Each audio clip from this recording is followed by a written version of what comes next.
All right. Here we are, August, super post-COVID Q&A. And so, yeah, August was crazy. My goodness, August was insane, at least for me. I went to Europe, participated in a manifesto event, which was pretty intense, I have to say. Just very intense weekend. And then I spent a day in I spent a few more days there in Denmark, and it was great. It was wonderful. And then I got COVID. Yeah, so I got COVID. I got back here, and I was tested at the airport here. To just avoid kind of the social stigma and the social problems, I really self-isolated from my family. Then the result was positive. 2 days later, I got the positive result. And so I moved out of the house and lived basically outside the house in a tent for a few days. And then my wonderful wife found a camper trailer that someone on my street had. And so we rented it for the week. So so I really did get COVID. It was like this really bad flu that lasted a whole week. And I lost my sense of smell and of taste. So I was my brain was in a complete fog, which is why I didn't make any videos, during that time. I actually carved a lot, which was great. It was actually wonderful. I could just carve all day and that was fine because it didn't take up my brain. And so, yes, I am recovered. I'm back. My sense of smell and taste have come back in the past 3-4 days. But I'm still super exhausted. It's like it really, I feel like I have energy, and then at some point during the day, I just totally burn out, and so that's been pretty intense. So that has been this month. And today I was interviewed by the Babylon Bee, which was a lot of fun. And so look forward to that. I don't know when they're gonna put it out. It was a little intense, I guess, because I don't know how much they knew about what I was doing. So I think they were surprised at some of my answers, but it ended up being fun. There was some funny moments in it, so you should definitely watch it. And what else is there going on? Yes, something some of you will be very happy to hear is that next Thursday, so the 2nd, September 2nd at 7 p.m. Eastern, I will be on Jay Dyer's channel. We'll be talking about iconography. And so I know a lot of people have been looking forward to that for a very long time. So I'm pretty happy that it's finally happening. We had some kind of misunderstanding and some issues, and I feel like we really worked through them, and that, the respect between us is mutual, and so I think it's a good time. So we're gonna do that. We're gonna do that the next few days. So look forward to that. On what else is going on? There's a lot of stuff going on, and then on Friday, is it on Friday? I think. No, it's next week. Next week on the 10th, I'm having another discussion with Jordan Peterson with John Vervaeke. And so if you guys watched that conversation between Jordan and John, that was crazy. That was a crazy conversation. It was extremely manic and intense. And so I'm both looking forward to that. And let's be honest, a little nervous about that conversation. So there's a lot of stuff. Look, something else that you might want to pay attention to. I'll be posting about it on social media. I'm on my website as well. On the 25th of September, I'll be speaking at the Jung Society of Montreal. And so they invited me to come speak. It's going to be on Zoom. So if people want to get tickets, I don't know how much it is, but you can get tickets and you can participate in that event. Just a bunch of stuff. Just a bunch of stuff going on. So I don't know if there's anything else. I'm supposed to be in Florida in October to speak at the OCA Diocese of the South as a keynote speaker, but and I'm supposed to be in Chicago as well to participate in a Catholic art conference in October as well. But with all the weird travel stuff, and now our COVID passport is starting tomorrow. Yay! Hooray for COVID passports! Tomorrow starting tomorrow, those that are not vaccinated cannot access any public spaces. You can't go to a restaurant, can't go to a theater, can't go to go to a gym, participate in any sports activities, and so that's starting tomorrow. So yes, that's just great. That's just great. We just super happy about this whole system of the beast thing kind of just manifesting itself slowly but surely. All right, sorry. Okay, let's stay positive tonight. Because there are so many questions. I don't know how to deal with this anymore. There's like someone in the chat said we gave you 100 questions because we have no manners. That's what it feels like. Well, it's not anybody's fault. Everybody just puts in one question. So yes, I think there's something like 80 questions. And so I don't know if we'll make it through. We'll see if we'll make it through. We'll try. We'll do what we can. So yes. So let's see in the chat. Are there some of my folks in the chat? Are Lisa, Brad there, Jacob, maybe other people? We'll see. Hopefully there are, because we know it gets crazy in the chat sometimes. Okay, so here we go. Let us start. We will start with the website. So I hope nobody's still having. Yes, Vincent Harris says coughing equals coronavirus. You know what? I don't think it's the coronavirus. It might have made it worse, but one of the things that happened during my COVID is that I spent the whole week in my workshop, all day for like 10 days. And I started coughing like crazy, and I thought it was COVID, but I think I have silica in my lungs. I think that because it's been kind of happening before. I noticed that I run out of breath. You might have seen me sometimes in interviews. Sometimes I kind of run out of breath, and it's possible that I have silica in my lungs, which is really bad. Yeah, it's very bad. So I need to find solutions to that, or else I won't be able, or else I actually will have to stop carving, because it can ruin your lungs completely. Okay. So anyways, so a lot of joy. Somebody asked the Green Knight movie. I haven't watched it yet, so I can't interpret that. So I don't know. I will watch it. I'm for sure going to watch it. Everybody tells me I need to watch it, so I definitely will watch it. But I haven't watched it yet. I'm going to make a video. I want to make a video on the Loki series, just the last episode, because there was so many weird, interesting things about the Garden of Eden and the temptation and this kind of presentation of extremes, and how it was presented like they had no solution.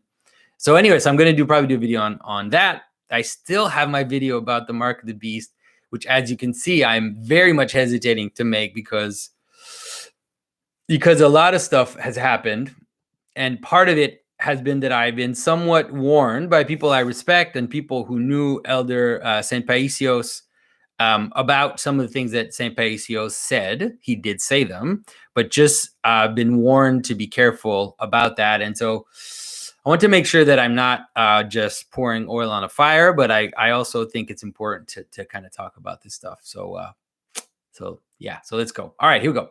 So the more I talk, the less I'm answering questions. And since there are a lot of questions, I need to do that.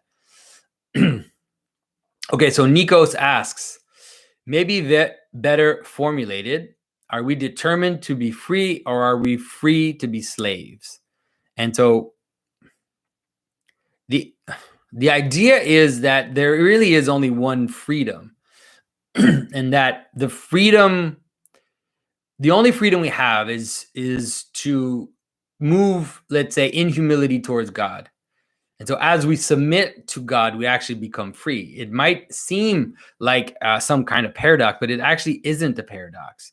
It's actually very coherent, because the slavery we have is usually, it's at least, especially personally, it's lateral and it's lower. It's like we're slaves of our desires. We're slave of a tyranny of your passions, things that are controlling you. And the slavery happens here, right? The slavery happens in your mind, and in the way that you interpret your situation. But as you kind of move towards God, then you become free, in the sense that you might actually be led to your death. You might actually be tortured. You might actually be persecuted. All these things might happen to you, but those things won't determine you. And that's what, let's say, the difference between slavery and true freedom is that even though things will happen to you, and outwardly you might look like you're constrained, but inwardly you are free, because you get your identity, you get your you get your identity from above. And so you don't feel weight, you're not weighed down by the things that are constraining you outside you. So that's actually the freedom, and St. Maximus presents it that way. The only freedom is choosing God. When you choose other things aside from God, that's when you become a slave. So it's not about being able to do whatever you want. That's not the idea. But it's discovering that what you really want deep down inside is to be united with your origin, to be united with that which is, the source of you. So yeah. Okay. So, all right. Sorry, Nikos. I'm taking only one question per person, or else it's not going to work. So I'm going to have to skip your second question. Timothy Aspaslaw asks, hey, Jonathan, glad to hear you're feeling better. What are your latest recommendations? For example, a new book you've been reading or a podcast you just found? Hope you feel better every day. Thank you. I'm reading right now. I'm looking at an interesting book. I'll show it to you. I don't know where it is. Where did I put it?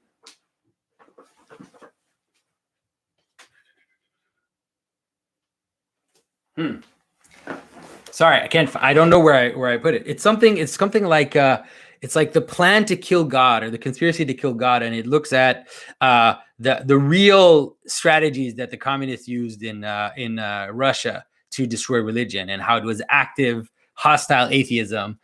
And I'm just reading that just because I just want more arsenal towards people who kind of portray secularism and atheism as this benign force, as this kind of live and let live force. But definitely in the communist era, it was an active anti-theism, and the strategies that you can find are interesting, because you can kind of see on the horizon some of these strategies appearing. I'm also reading Father Andrew Damick's new book. Is it "O God, Arise"? And so I'm really excited about that. I haven't started it yet, but that's really like the next thing I'm going to look into. And I'll also have Father Andrew on my channel very soon to talk about his new book. So that's cool.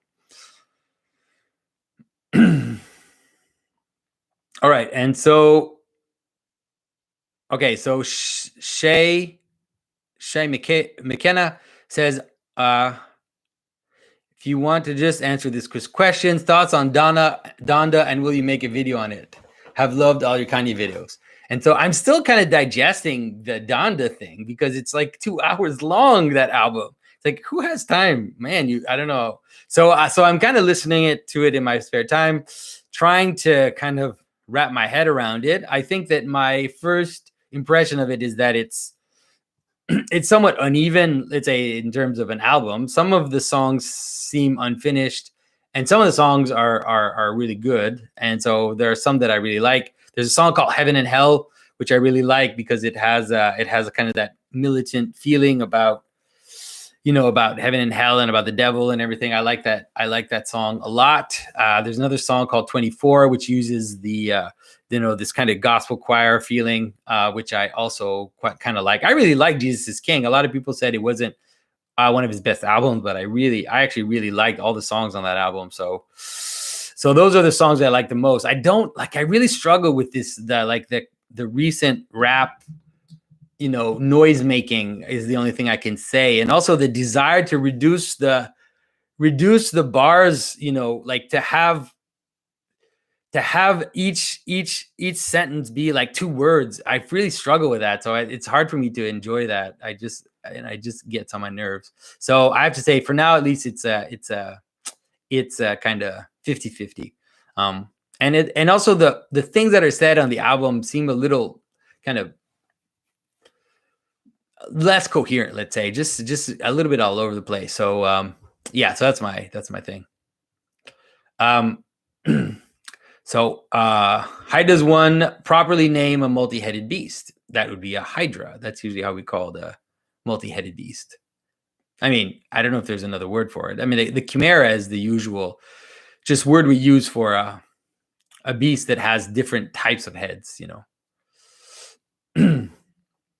So Eddie T, why does a snake respond to the music of the snake charmer? I think it doesn't, is my understanding, is that it actually responds to the movement of the flute. And so it's the movement of the flute which is making the serpent sway back and forth. And so I think it's just basically fixing a moving point, like a predator. And so I think that's what is happening. But if you want to understand the symbolism, let's say, of the idea of the music, the snake charming musician, it has to do with the idea that patterns solve animality, and that pattern, this idea, that was it music calms the beast or whatever. You see different tropes of that. It has to do with the idea that that patterns are what elevate the world into consciousness, you could say. And so through it, I don't think these things actually work, but the idea that I think animals actually don't hear the patterns, but the idea, let's say that the trope or the kind of superstition around it is quite coherent. It's really the idea that through patterns, you can actually, you can make something more human or make something calmer, or bring it into the pattern. And so, an example of that, of course, is David, who plays music for King Saul and is able to calm his melancholy by playing music for him. So these patterns are healing King Saul. So Garner Brothers asks, what is the symbolism of Hollywood, a city industry that sells stories as products? Seems there's something wrong with churning out stories to meet a bottom line for stories, production companies, investors, rather than letting stories arise organically from the experience of storyteller culture. Yes, I mean, for sure, there's definitely a problem with Hollywood in terms of what it is and what it manifests. It seems also in general that it's not just about storytelling. There's also a whole idea of storytelling which are leading us towards decadence, are normalizing things which are not normal in a regular society. A kind of voyeurism where you look at people's private lives in a way that we're so used to, we think it's normal, but that is actually somewhat perverse ultimately. And so I'm not saying there isn't anything good that can ever come out of that, and you've watched some of my movie critiques where I've actually tried to point to some of the positive things. But I think in general, Hollywood and the movie industry and the music industry and all these things participate in the problem of entertainment culture and the transformation from participative culture into this kind of passive consumer culture, which is really deadly for the soul ultimately, especially if that's all you have. You can't live in these movies. You can't live in a concert is a passive. These are not your songs, right? They're their songs. They're not your stories. It's their stories. It's not the things you can participate in. So ultimately, that's what it's leading to. So Samuel asks, hi, Jonathan, hope you're well. After watching your interesting conversation with Uber Boyo, I was thinking about Christianity and physical strength. Are there any good places to look for Christian inspiration or guidance on being physically strong or a protector? It does seem most writings are from monks who, although I appreciate that they are battling demons, are not exactly considering the spiritual implication of getting shredded or being a protector in the way a warrior would need to be. Is there a devotional aspect to exercise, physical activity in the Christian tradition? And do you know anywhere to explore this idea in any depth? And so, yes, there is at least, I know it more in terms of the West. That is, in the West, they developed a chivalric code, in which physical prowess and capacity to accomplish certain skills, which were related to combat, to war, were seen as a way to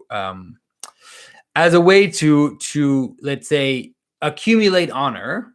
And then, of course, this honor would be given to a woman, would be given to your lady, And so that is an interesting idea in terms of the notion that you receive honor and then sacrifice it towards those that can't do what you're doing.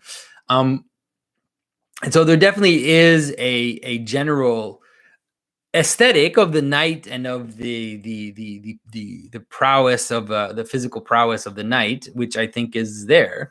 I think that we have to be careful. It is a dangerous world to get into, because it is a world which is full of, which can lead you to pride, just like a lot of other things.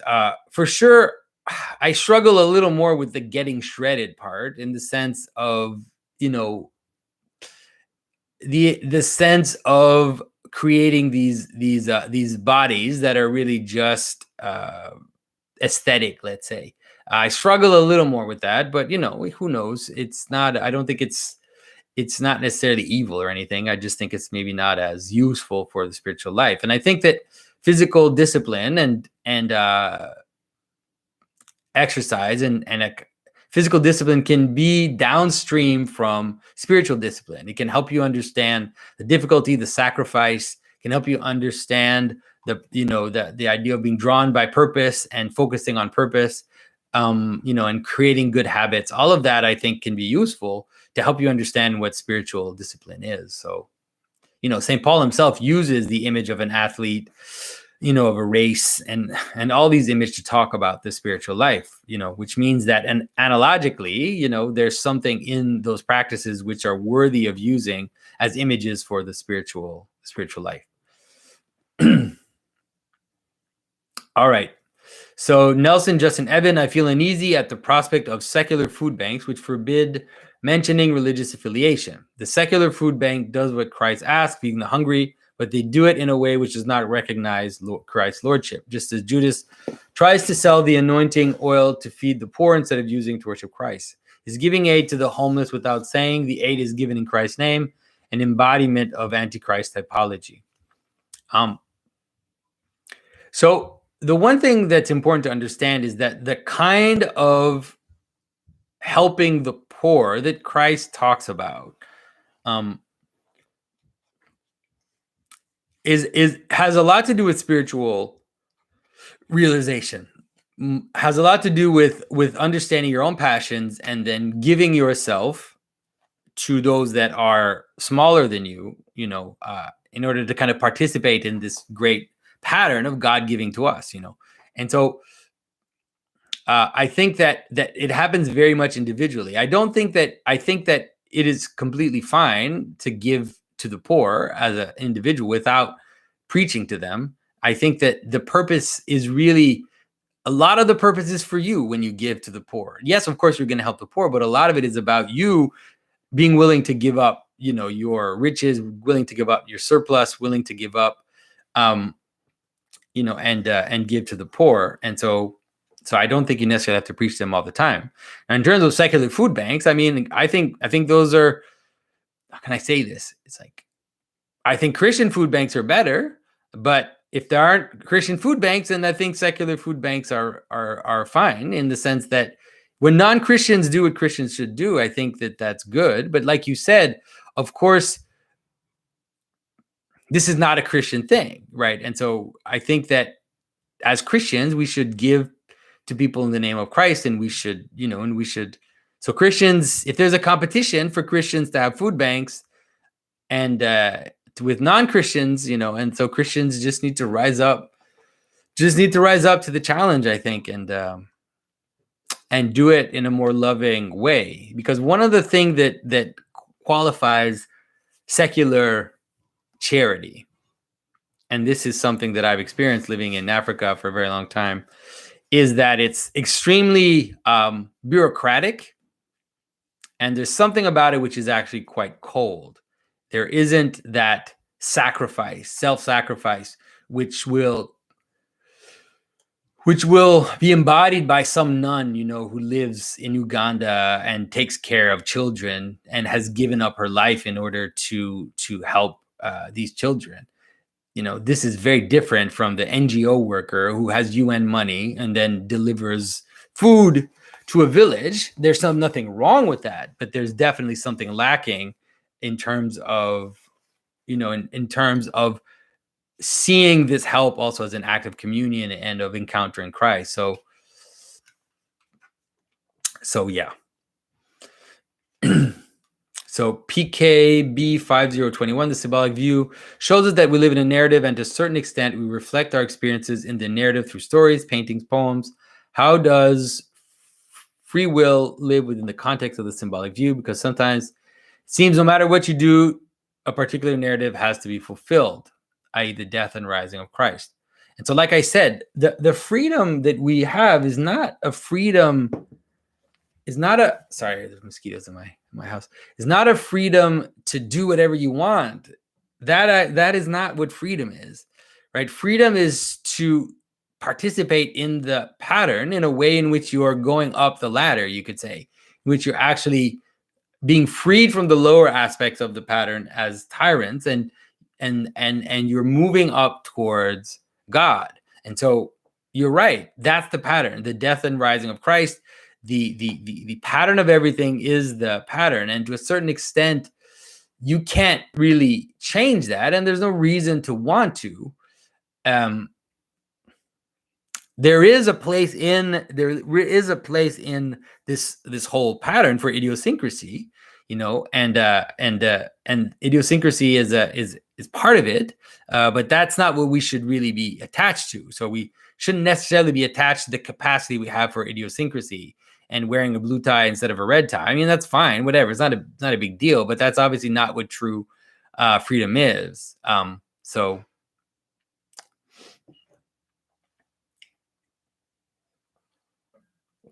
The story, so David Flores asked, in the story of St. George and the Dragon, at least the versions I've heard and depictions I've seen, there is an emphasis on piercing the dragon's throat. What is the symbolic significance of this being the mortal wound as opposed to the heat or something else? I'm not sure I understand the idea of the heat. Well, usually the way that you see St. George killing the dragon and also St. Michael is that they stick the lance inside the mouth of the dragon. And so there's a lot going on there. It has to do with, let's say, fixing the lie, fixing the snake. The head of the dragon is the place, of course.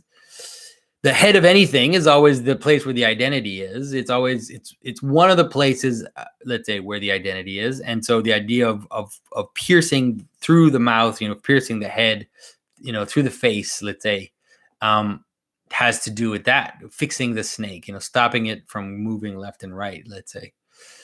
So I think that's what's going on there. All right. So sorry. I'm really going to skip people's second questions. Okay. I'm just going to do one per person. So Phil, hi, Jonathan. Happy to hear you're back on your feet. Joseph Campbell wrote that people have different capacities for belief, for conceptions of God, even when they use the same name. Campbell wrote that this is one of the ironies of monotheism. It isn't monotheism at all because everybody believes in God in a different way. Is this splitting hairs? Maybe it speaks to Christianity and other monotheistic faiths' ability to morph to incorporate myths of many cultures or even different beliefs in individuals. So the way to understand that it doesn't have to be that complicated. It doesn't have to be that controversial. Is that God is beyond all identity, is beyond all name, is beyond all definition, is beyond all description. And so then from there, God fills up the entire world, fills up all of reality. And so what will happen is that then there will be dogmas, let's say the Trinity. There will be things which are real and are really a lower version of a description of God, but nonetheless one which is real and participates in how God fills up reality. And then there will be, let's say, more poetic versions where you hear people sing in the Psalms, different descriptions of God. All of these will participate in that. And then there will also be the way that you encounter God. And that way will be, at least at the outset, extremely fragmentary, extremely limited, extremely related to your own story in a way which might make God look like not much. But that's because God fills up the world and we encounter God in the capacity that we have to encounter God. And so as we come closer to God, then God, let's say, reveals himself to the person, and then more aspects, more a deeper version of what God's revelation is will start to connect to you, and you'll start to have a less idiosyncratic, a bigger and fuller version of what God really is. And that can lead, of course, to the highest, and can leave there. So yeah. All right. So Bluemix asks, glad to have you back. I hope by the time you see this, you've regained your taste and smell. Yes, I have. So what is the symbolism of pertaining to the smearing and sprinkling of blood on the altar after the pouring of the blood on the earth? I have been thinking of them as opposites, but I'm not sure if that's a proper way of looking at them. My guess is that it has to do with the polarity of heaven and earth. I'm a little lost, though. It really has to do with covering, and so the blood is like the life of the being, and so it goes down, right? And so the flesh is kind of more like the potential, let's say, of the being, and then that goes up. So it's like a crossing. And so part of the going down is covering. So you can imagine blood covering the altar, covering the different holy things in order to purify them, and so that has to do with the higher element of being coming down and covering in order to make it participate in that higher part, let's say. So at least that's the way that I understand it. All right, so King of the Rat Kings asks, what is the symbolism of profanity, particularly how modern languages tend to place words related to things like feces and sexuality as profanity, as opposed to archaic profanities like in Quebecois? And so what King of the Rat Kings is suggesting is because in Quebecois, like the French Canadian, their profanity or their swearing is all religious words, and you hear that in English too. People will say the name of Christ, will say the name of the Mother of God as a form of swearing, as a form of profanity. And so that is definitely, that's what it is. That's really a form of debasing. It has to do with the idea that, so I've talked to you about the idea of let's say the nakedness of glory and the nakedness of shame. And it has to do with what I talked about in my video on the mark of Cain. And so it had to do with setting aside. So what happens is that there are two aspects of setting aside. There's an aspect of setting aside, which is setting aside above, right? So all the holy things. And there's an aspect of setting aside, which is setting aside to exclude or to bury, the taboo part, let's say. And so the setting aside above, that has to do with the religious words. The setting aside, let's say, of shame has to do with the idea of feces and of dirty versions of sexuality, or using shocking words to describe sex and to describe the things that you hide in shame, the things that you're not supposed to expose. So that's also why the words we use as profanity for sexual words are not talking about procreation or about, a loving, tender relationship with your spouse, but is a kind of vulgar word which debases sexuality. That's why it's profanity. So it has to do with this setting aside. Now, what's fascinating about swearing is that it's taking that which is set aside above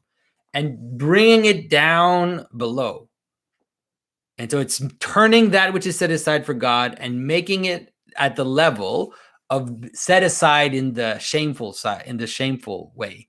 And so that's what's going on there. That's why in swearing, you'll both have words that are about taboos and about about excrement and things that are supposed to be hidden, and about things that are supposed to be hidden in the holy things. So that's what's going on there. That's why both of those extremes are used to let's say express something beyond meaning, express something beyond rational meaning.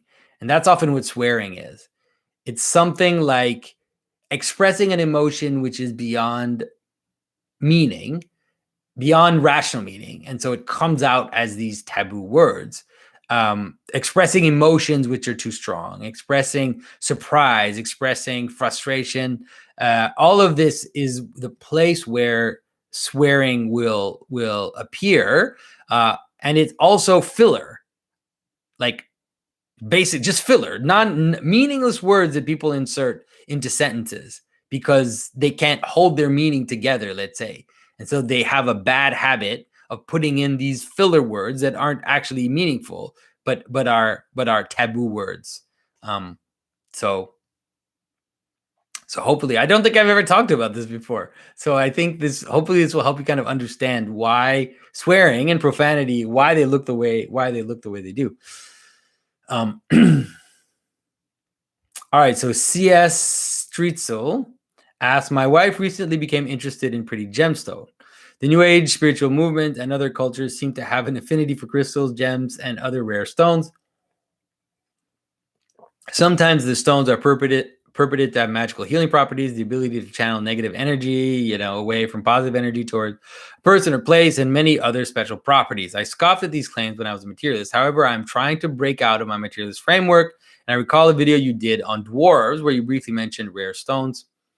Is this idea of using raw or polished stones to affect the world a remnant of primitive technology? How should precious stones and gems fit into one's home and into the Christian hierarchy in general? And so, for sure, precious stones are really important. They're important in scripture and they're used meaningfully. They're used in the now my mind is blank. The vestment that the priest has, he had a square with stones in them, and that seems to be related to the casting of lots and to the divination practices which existed in the Old Testament.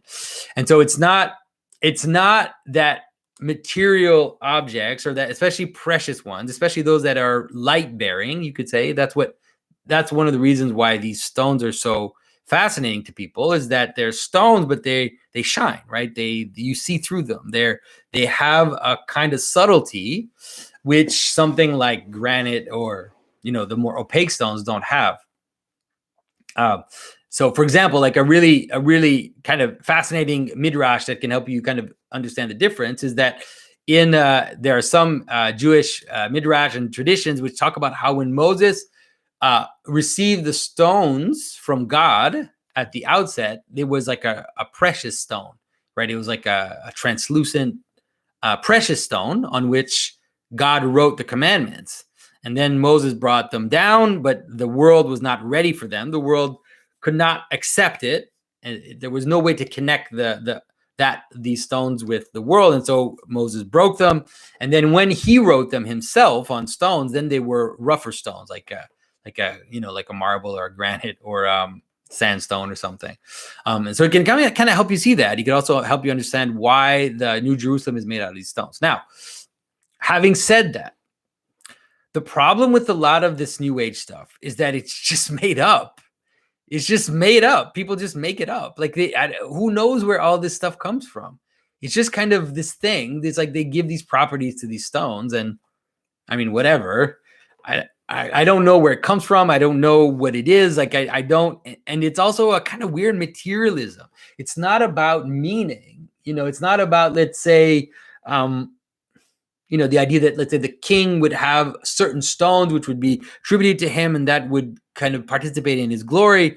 That kind of thing, where there would be the effect the stone would have would be related to meaning. It really is about like these weird energies that people talk about, and these a lot of these New Agers, when they talk about energies, they really mean it in a scientific way, like a wave particle that is kind of floating in the air, and that you have to redirect, or you have to focus, or you have to do all this stuff.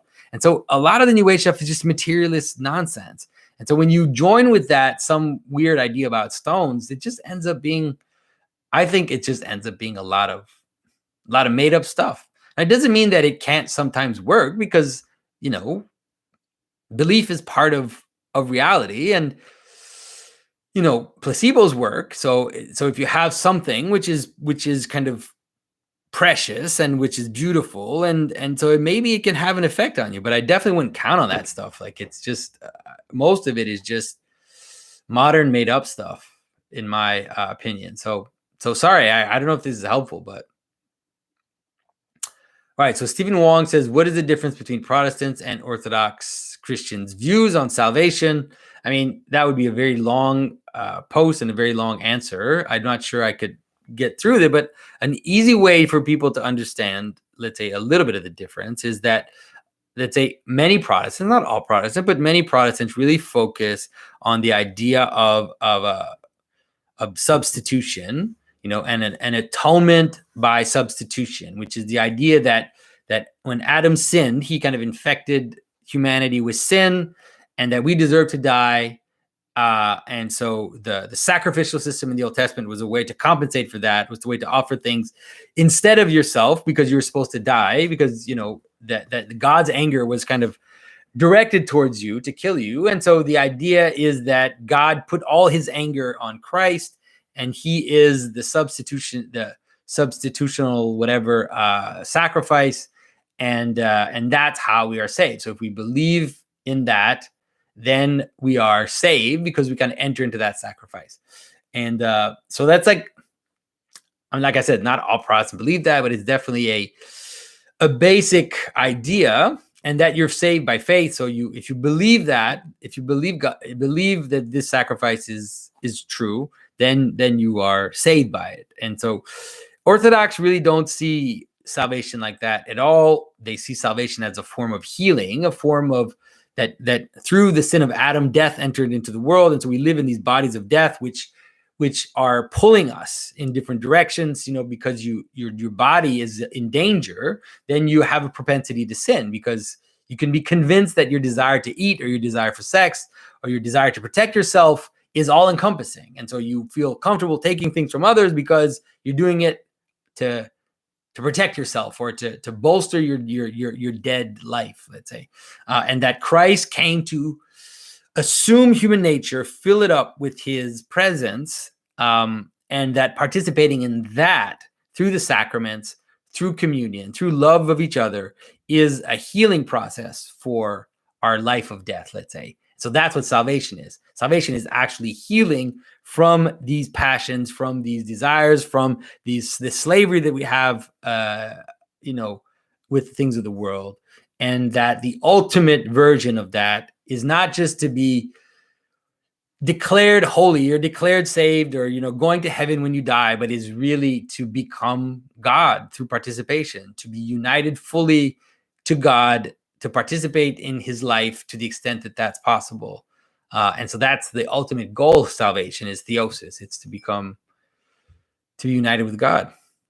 All right, so Jay Grubb says, what is the symbolism of the nose or smell in general, but also in the context of icons? Saints often have thin noses. A quote of relevance may be from the Religion of the Apostles, where Father Stephen DeYoung says that an oft-repeated theme in Hebrew scripture that God is slow to anger, in Hebrew idiom, literally long of nose. This idiomatic phrase for patience or long-suffering is reflected in depiction of the saints with long noses in traditional iconography.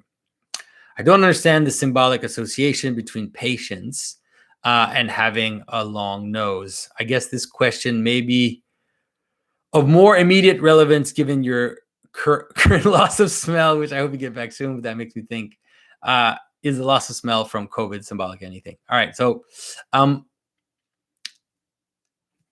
importance of smell, for example, is very important, because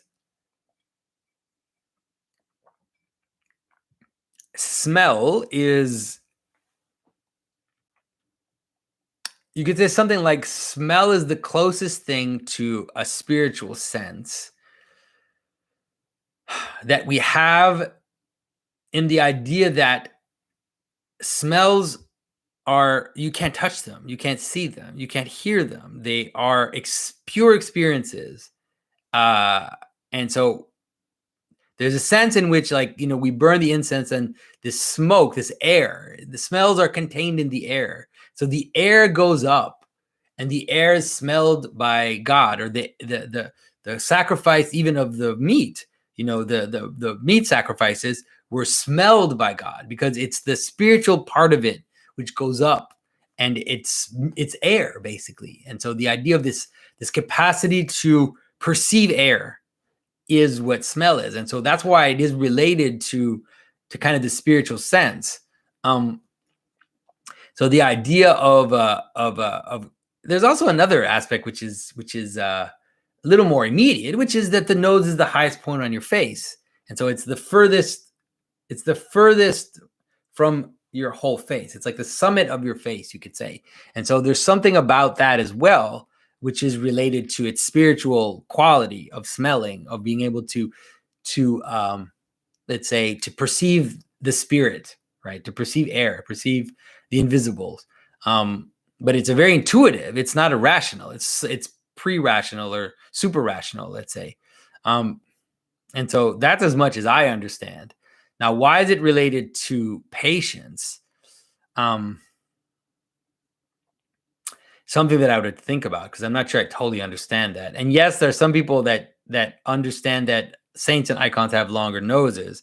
I feel like some iconographers overdo it a little bit, because I think sometimes it shouldn't be a caricature, but yes, some people do definitely in their icons make the saints' noses a little longer in order to show that they are becoming similar to God.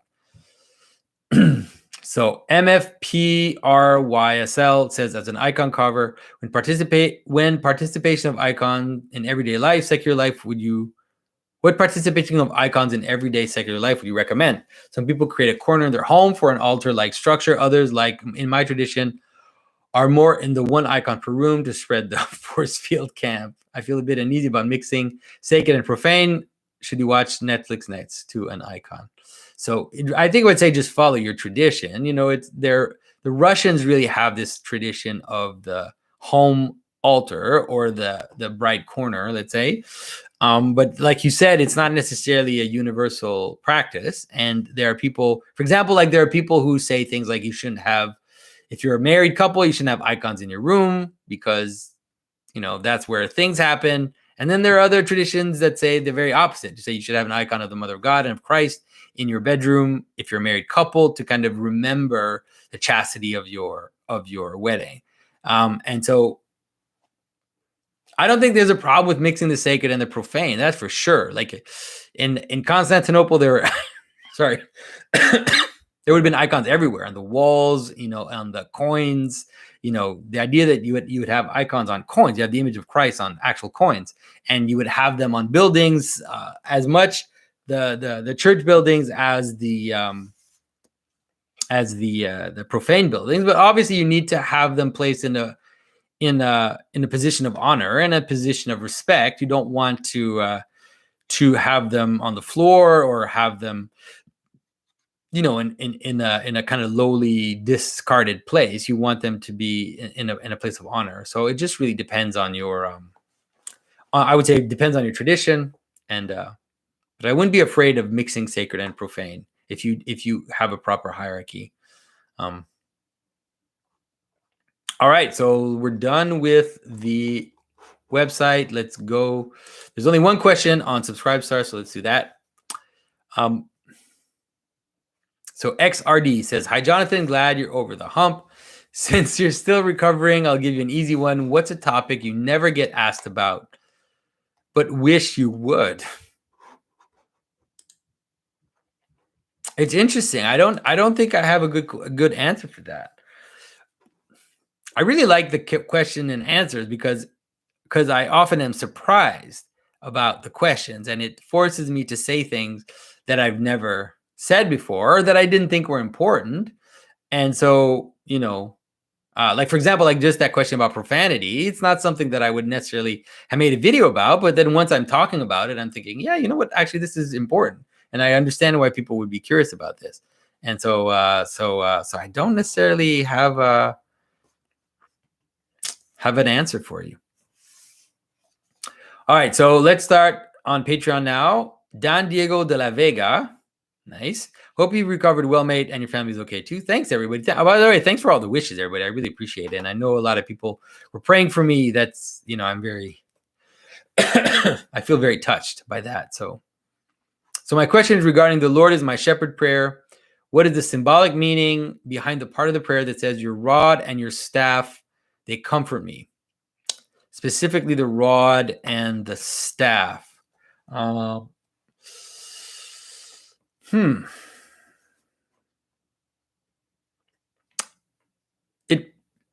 It probably has to do. This is me improvising now because I never thought about this.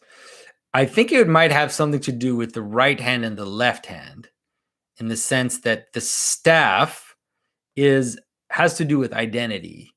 Right? There's a story where Tamar takes Judah's staff as a token of his identity.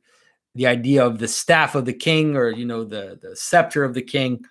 I think staff has to do with like this kind of verticality and identity. And I think that the rod, at least my understanding is that at least a rod is often, if that's what it says in scripture, right? Spare the rod, spoil the child. The idea that the rod is probably more for punishment. And so you would have the right hand and the left hand, in the sense of you would have this kind of authority which comforts you, which that the shepherd is there for you. You can see him from far away. With the staff, you can understand that he's there to lead you.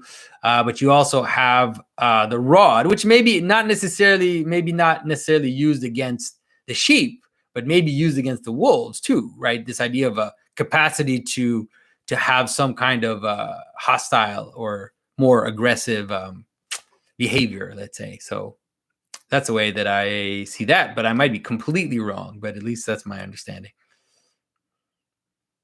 So Jason Lindsay says, hey, Jonathan, hope your recovery is going well.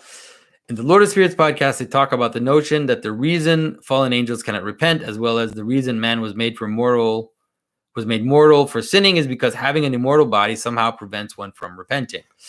I would be interested in hearing your thoughts on this, and perhaps an answer as to why an immortal can change in one direction from unfallen to fallen, but not the other.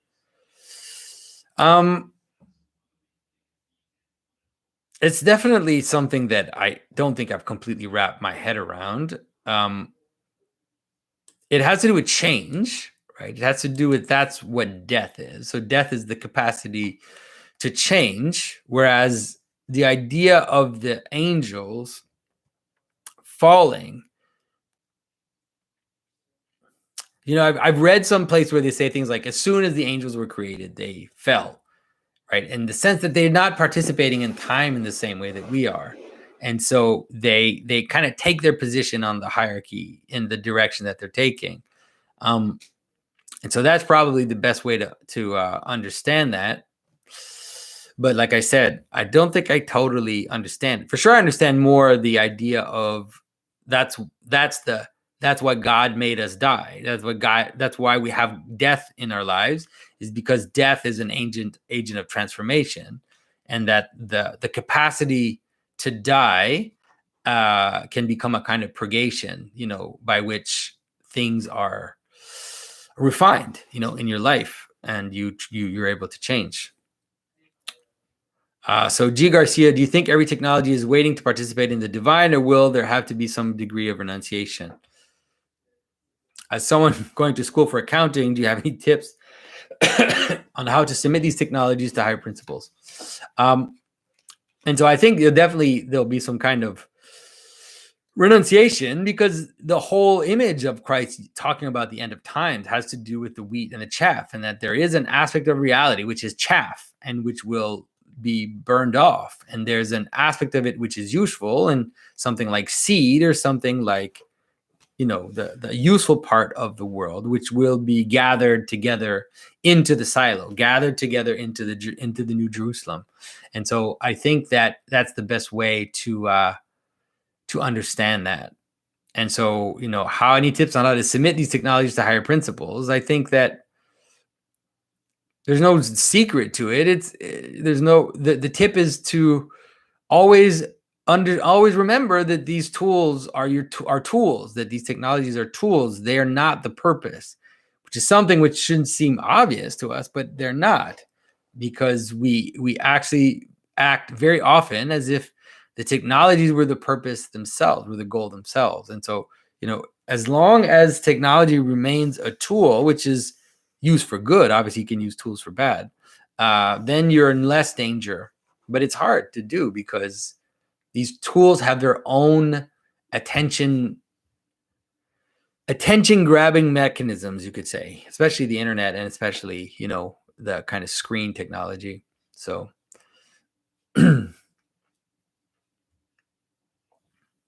So Charlie Longoria says, hello, Jonathan. I've been wondering about the symbolism of the skull. I don't know how it is in Canada, but the police and military in the US have adopted the Punisher skull as their unofficial logo.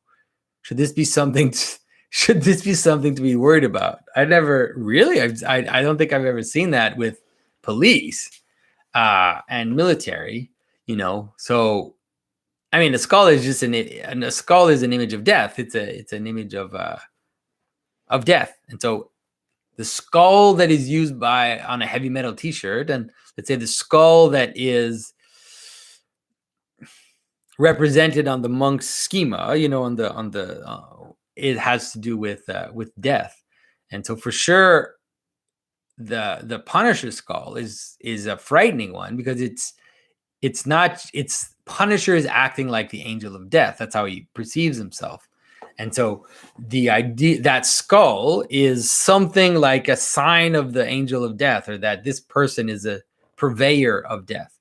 And so I've seen people use that, like kind of these kind of edgy, whatever, edgy guys with their Jeeps and their motorcycles or whatever. But I don't think I've ever seen police and military use that, which is odd, because obviously Punisher is not in the authority structure. He's a vigilante. So Matt Turgeon. Hi, Jonathan. When Jesus said John the Baptist was Elijah, when the Pharisees asked John the Baptist if he was Elijah, he said no. Was John hiding his identity from the Pharisees, or did he really not know? That is definitely a really interesting kind of aporia, which is presented in Scripture. And so maybe the best way to kind of understand that is that it was Christ's prerogative to name him, and that John would not have named himself. And so that's why he would say no when he was asked, but that Christ had the capacity to name him. So that's the best way I understand that. So Nicola Alexic, Christ conquered death by death. What do we make of conquest as a concept? Understanding we must conquer our own soulful hearts through prayer, fasting, and confession, but does it really stop there at the internal level? I mean, I think that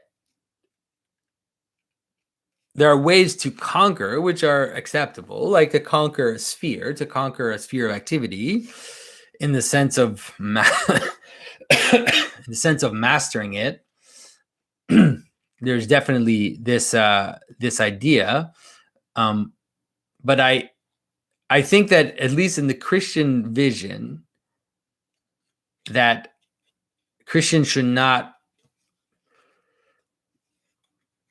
conquer other nations to conquer them, and that this is, when it's happened in history, it's always seen or often presented as in another manner, to try to hide or mask the fact that they're conquering. For example, if you look at the whole history of colonization, it was never presented as a form of conquering.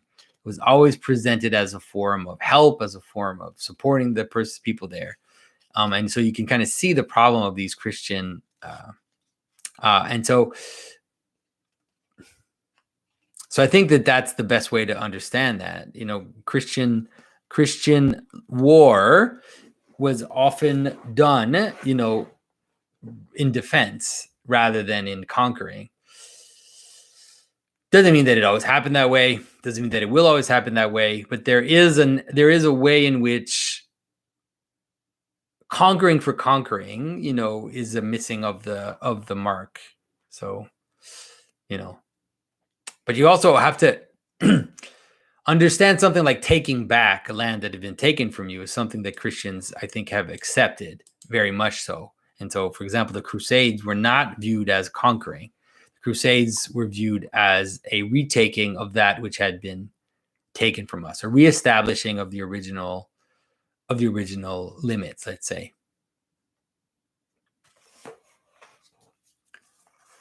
All right, so Mark Kalashnikov says, "Hello, Jonathan. Can you please explain the correlation in the iconographic depictions of an angel, the right and the left hand on either side of Christ? More so, how it relates to other similar depictions, usually in red and blue garments. Elijah and Moses, Martha and Mary, Adam and Eve, Peter and Paul, Theotokos and the Forerunner. I know you've covered aspects of this previously, but looking at many icons, it seems to be a very strong recurrence in a lot of images. I was wondering if you had any other insights." Yes, I mean, you just have to understand all of these as different aspects of the right hand and the left hand of Christ, or different aspects of the two extremes, the two extremes that manifest themselves as being united by Christ. And so when you see characters that are facing each other in this kind of duality, you have to see them as complementary, right? So you can understand, Elijah and Moses, for example. So Elijah is a prophet at the end of the world. Moses is the prophet at the beginning of the world. Moses brings the law. Elijah is facing a corrupt Israel. Moses. There are many. Moses, let's say, it's more related to the system, or the law and the system of sacrifice and all of that, whereas Elijah is more about the fire, right? The fire coming down, and a more kind of wild, mystical aspect of his life. He stays in a cave and eats meat brought to him by a crow, which is very, very shocking, right? Because crows are scavengers. Crows eat dead flesh. And so, the symbolism of Elijah in that time of famine, in that time when the world is falling apart, being kept secret in a cave while the world is ending, basically, is a very, very kind of profound and disturbing symbolism, and you can compare it to, let's say, Moses, who was kept in the basket on the water, and was brought to the princess, to the Egyptian princess, whereas Elijah was kept in a dark cave and like I said, ate scavenged meat. So that's the way you have to understand it. So you look at Peter and Paul, you look at their how they are facing each other, how they are complementary, how they're opposites. Adam and Eve, the same, and et cetera, et cetera. Like the Mother of God and St. John is you can just see it right there, right? So the Mother of God is pure. She's covered. And according to her tradition, she was hidden in the temple as a young woman. And she's quiet. Her tradition is private, and her influence is private. Whereas St. John the Foreigner, he's out in the desert, he's screaming, he's telling everybody to repent, he's wearing garments of skin, he's got crazy hair, crazy beard, and he gets his head cut off. So you can really see, you can just really see these two extremes manifesting themselves. So, all right. So, hi, Jonathan. Hope you are well. My question, Dusan Babik asks, my question is about Deuteronomy 12:23. But be sure you do not eat the blood, because the blood is the life, and you must not eat the life with the meat. What is the meaning of blood here? How's blood life or soul in some translation? And why is eating it prohibited? I mean, it's the life in the sense that it's that which moves from the center into the periphery, right? It's that which goes into the heart and then moves out of the heart and goes out into all the flesh. And so it's like the water above. It's the flowing water, you could say. You know, the idea of flowing water in scripture is like an influence of heaven, whereas static water or bitter waters is the lower part of that equation. And so blood, because it's flowing, because it moves from the heart, from the center to the periphery and then goes back and carries, let's say, life. That's why it's the soul of the body. It's the soul of the flesh, let's say. So as for the rest, you know, you can refer to the other question I answered, which was already kind of dealing with that a little bit. So Matthew Mulbrandon asks, I watch your old videos on space and time counteracting each other when you were flooded. Much of your geographic symbolism has revolved around borders, centers, walls, edges, order, chaos. What are one or two ways network spaces and times alter or fit into space and time patterns of obliteration and control in the symbolic world and stories? What? All right, so let's. He says, just to clarify my question, what I meant by network, I put a definition below. A network is defined as nodes and edges, and often has a hierarchy of importance in academia. So an airport that acts as a hub to exchange passengers that are going to other places is a large node. The flight paths are edges. The early church was networked as it only controlled small spaces in a wider pagan world. This Q&A is network. It exists in virtual space and time and is a hub. So what are one or two ways network spaces and times alter or fit into space and time patterns of obliteration and control in the symbolic world stories? I'm not sure I totally understand what you mean. Patterns of obliteration and control. Sorry, man, I don't totally understand what you mean. And so maybe I can give you some hint of what I understand of what you're saying. I'm not sure I totally get it. And so imagine you have a network, like you're saying.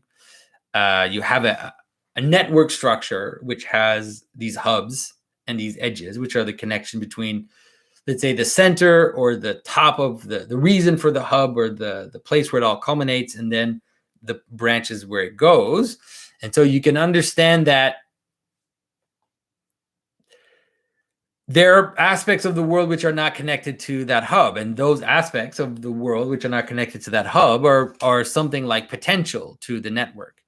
And so the network, by connecting itself to further out in quantity, can increase its control, integrate the potential of the world into its network structure, right? And so that's how the church works too, right? The church, let's say, has these bishops, then these bishops have other bishops, and then these other bishops have priests, and then you kind of have this network. And then at some point someone goes out and founds another church and then connects that to the bishop, and then on and on. And so the tree or the network can spread out and fill up more and more space and have more control over more space. So that's as much as I can give you. Like I said, I'm not sure I totally understand your question. All right. So Manuel Montiel says, my question says, hi, Jonathan, praying for your continued recovery. My question surrounds the highly polarizing COVID vaccine mandates making waves in the West. In your April 2020 Q&A, you answered a question centering on this in a great way, Control 666, the accounting for everything, but ended your response with, in essence, to be determined. Remark that when things begin to play out, you'd have to be more explicit about your response. Well, it seems like those things are beginning to play out. That being, what are your thoughts on the fact that it's becoming clear the vaccine will determine who's included and excluded from society? Yes. I mean, you're right. And that's why I'm supposed to make this Mark of the Beast vaccine, Mark of the Beast video, and that I haven't totally done it, because the kind of thing that'll get me banned from YouTube in part, and it's also the kind of thing which will cause controversy in my own church and hierarchy. But I think you're right. I think that the fear that I had, which is that the vaccine would be used as a way to account for those that are inside and then exclude people from the participation in society. It seems like that is definitely on the horizon, and it's happening here. And the obsession with vaccinating everybody, like the obsession with vaccinating now children, vaccinating 0 to 12 and 12 to 16, and is just to show that there's something that's not rational which is going on. There's something which has to do with the desire to have something in which everybody participates, to have a kind of sacrament in which everybody participates, which also has the advantage of creating a scapegoat for those who don't. A scapegoat for the disease itself, which is already happening. A scapegoat for whatever it is you're going to want to make go wrong, or you're going to want to notice that goes wrong, will be able to be blamed on those that don't want to participate in this sacrament. So, for example, if they don't reopen, if they keep saying that you have to wear masks, if they do another lockdown, all of this will now be easily blamed on the scapegoats. And no matter what the facts are, it doesn't matter anymore. None of these things matter anymore. It's just going to be a narrative scapegoating, which will reinforce the feeling that people who are vaccinated and have this interior passport that's coming are good citizens, that they're part of society, that they also have a group that they can despise. So it definitely looks like we're moving towards 666 and Mark of the Beast symbolism. I don't think we're there yet. I don't think that, because in scripture it says that it will be a kind of apostasy, and I'm not sure I see that yet. Like, I don't see that it's an apostasy to be vaccinated, unless people take the idea that some of these vaccines contain aborted cell lines from aborted children. I don't think it's an explicit form of apostasy. So for me, it's not there yet, but it's like you can see the system taking shape, and you can kind of see it coming together. So, for example, like if they make the COVID passport necessary to go to church, we will have reached another threshold. Like, it's going to be a serious threshold, and I can kind of see it on the horizon. At least here in Quebec, I can see it coming. So, yeah. Okay. So Adam Vanya asks, "Hi, Jonathan. My dad is a lapsed Catholic who has recently been trying to rediscover his faith. I would like to get him a Bible for his birthday this year, but I'm not sure what to purchase. He has mentioned wanting a book that features commentary and other translations of words included. Can you recommend any good study Bibles?" Yeah, obviously there's the Orthodox Study Bible, which is good. It's good. It's pretty good. There is also, so Susan Martin wrote a comment suggesting the new Word on Fire Bible, which I haven't seen, so I don't know what it looks like. It's actually beautiful. Like, it's well made. And so those are two examples that you can look at.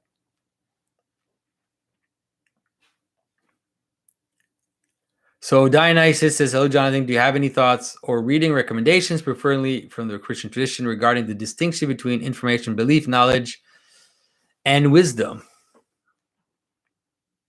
I'm afraid nothing comes to mind at the moment. So if I think of something before the end of the Q&A, I'll tell you. All right. So Anonymous says, "Hi, Jonathan. Hope you're recovering well. Could sheet music be understood as a way to symbolically box in the flowing or cosmic time nature of music?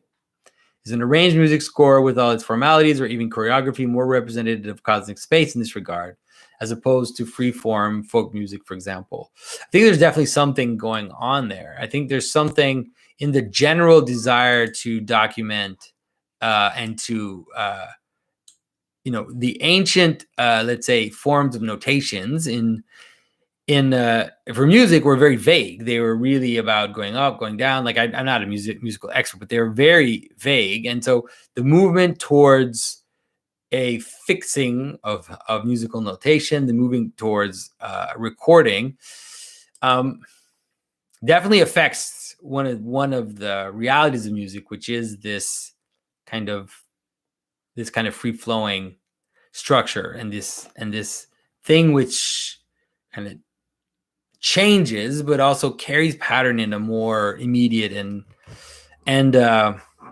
internal way, because the ancient musician would have had to kind of internalized these patterns, just like an ancient poet would internalize these patterns and then would be able to do something like improvise or to adjust and to move things around. So all right, so Susan Martin says, I'm curious, what do you think of the Dormition of the Mother of God in the Orthodox tradition, and how it compares to the Assumption of Mary in the Catholic tradition? Are they basically the same thing, or are they symbolic differences? According to the Catholic Catechism and the doctrine of the Immaculate Conception, Mary was conceived without original sin and so did not experience corruption of the body at death. Catholics believe she was taken body and soul into heaven at the end of her life. Since I personally come from a Catholic background, I'm interested in cultivating a deeper understanding of the Dormition of the Mother of God. Thank you. So there's a few things here. The first thing is that the Orthodox don't need the doctrine of the Immaculate Conception, because we don't believe anybody is born with original sin. So we don't need that doctrine. We have the idea that we do believe that the Mother of God did not sin, but she doesn't have to have this special tag about her in order to describe her. Now, in the story on which the Dormition and the Assumption is based, you really do see the Assumption of the Mother of God. You see it in the text of the story. So I think that it is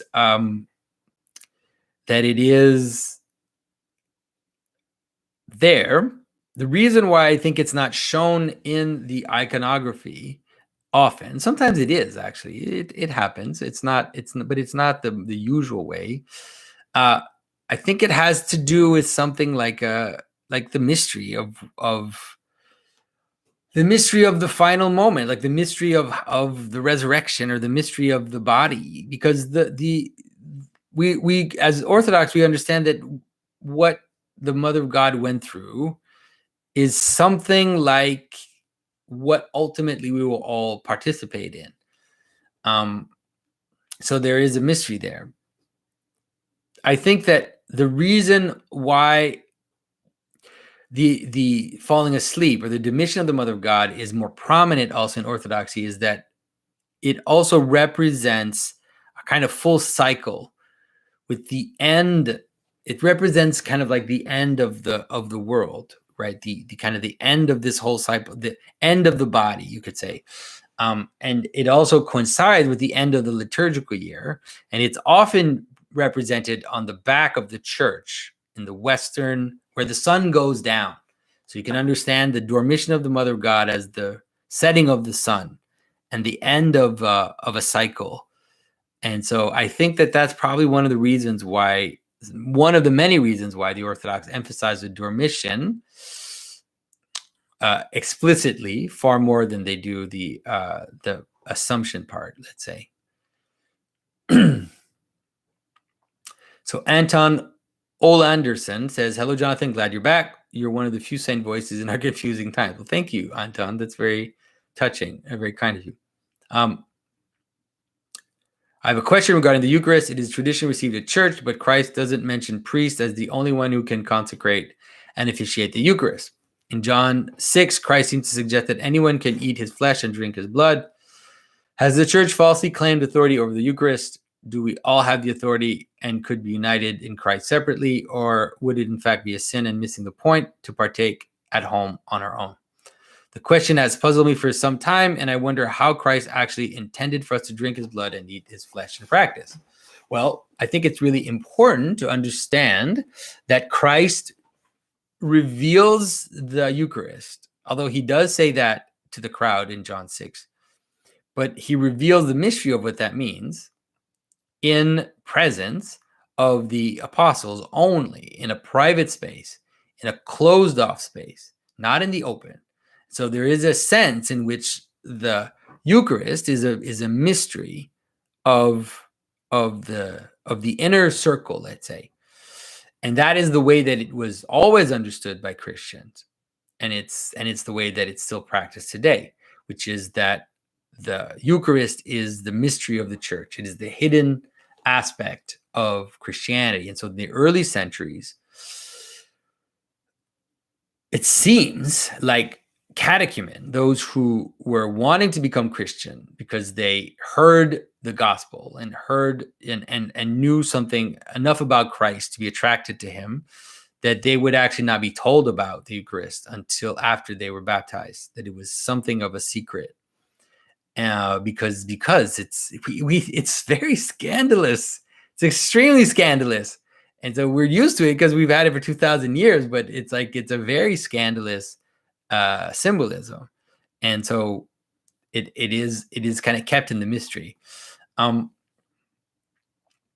so in terms of the idea that priests are the one who can consecrate and officiate the Eucharist, I think that also is something which stems really from the very beginning, which is something like Christ did this ritual with the disciples, and then the disciples are the ones who perpetuated that.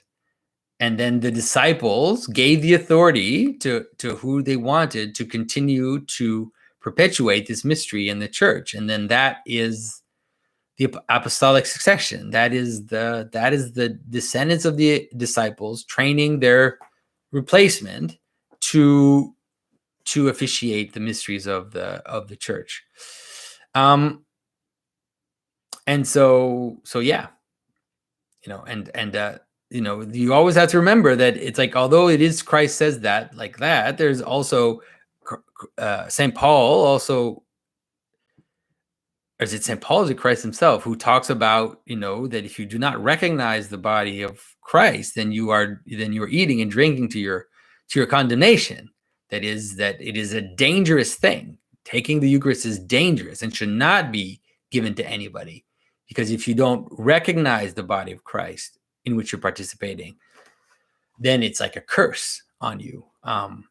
As dangerous as that. I remember an Orthodox priest when I was a catechumen. People would come up to the chalice once in a while and they were Orthodox, and then he would ask them, "Are you Orthodox?" And they would say no. And then he would always say, "I'm not going to give you communion, right? And the reason why I'm not going to give you communion because I want to protect you. I want to protect you from this." Because if I give you communion, it's dangerous to you. And so, yeah. All right. So Tyrone Camilleri asks the same question, asked about the difference between the symbolism of the remission and the Assumption. So yes, I think I answered that. So sorry, I'm not gonna answer it again. I think that the idea of the Assumption of the Virgin in Orthodoxy is a kind of tacit or hidden or less vocal tradition. It's definitely not a dogma, that's for sure. It's just it's a pious tradition of the church. So Enrico says, "Hi, Jonathan. How did ancient world scripture think of consciousness and subconscious minds before Freud? How did we make a distinction between them? Is it something like heart, nous versus flesh and mind, or did they have a different perspective of persons, minds, architecture altogether?" So yes, they had the idea that the soul or the person had different hierarchy of mind, and that we had a rational mind, but we also had a kind of irascible part of us, and we had a more passionate aspect of us. And in those parts of the person is what we would call something like unconscious, in the sense that they are these desires that pull us, these thoughts that appear to us, these emotions that come to us, and we don't control them completely, and they seem to kind of arise out of these dark places.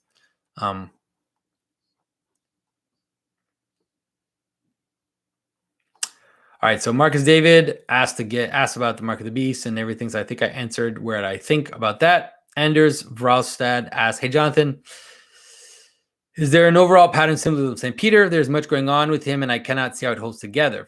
He is, for instance, known for being a fisherman, being a rock, denying Jesus, crucified upside down, striking priests with swords, and holding the keys to heaven."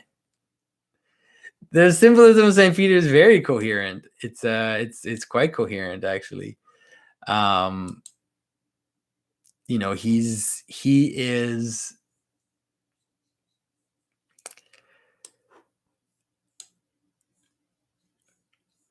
Maybe I should make a video about it, because I realized that I could explain it, but it is definitely going to take a while. But there is a duality to St. Peter. There's also a duality to St. Paul. You know, a lot of symbolism, or a lot of characters in Scripture always have two sides to them. And so St. Peter is one of those, which is why there's a relationship between him being the first, being the rock, being the one who walks on water, and the one who denies Christ, you know, as well. So yeah. So let me consider making a video about the symbolism of St. Peter. Sorry.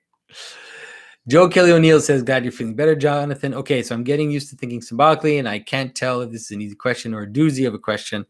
What is the symbolism behind the invention of birth control at the societal level?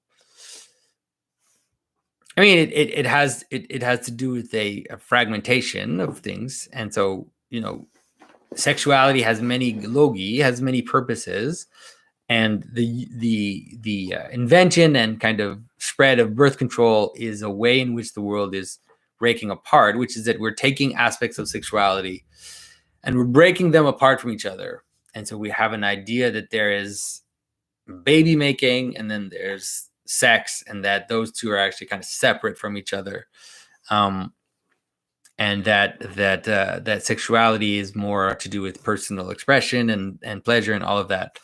So that's what it is, and what it's going to do is very simple, which is what is happening, is that it just makes society sterile, and it makes society obsessed with pleasure and move towards idiosyncrasy in pleasure as well.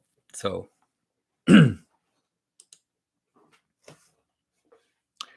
so Janet Horseman says, "Greeting from Minneapolis, epicenter of woke. George Floyd, first patron saint of the new religion, is venerated in many a church here." Whoa.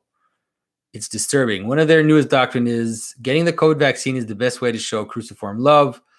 Love willing to lay down your life to your neighbors right now. What is the right way to respond to this?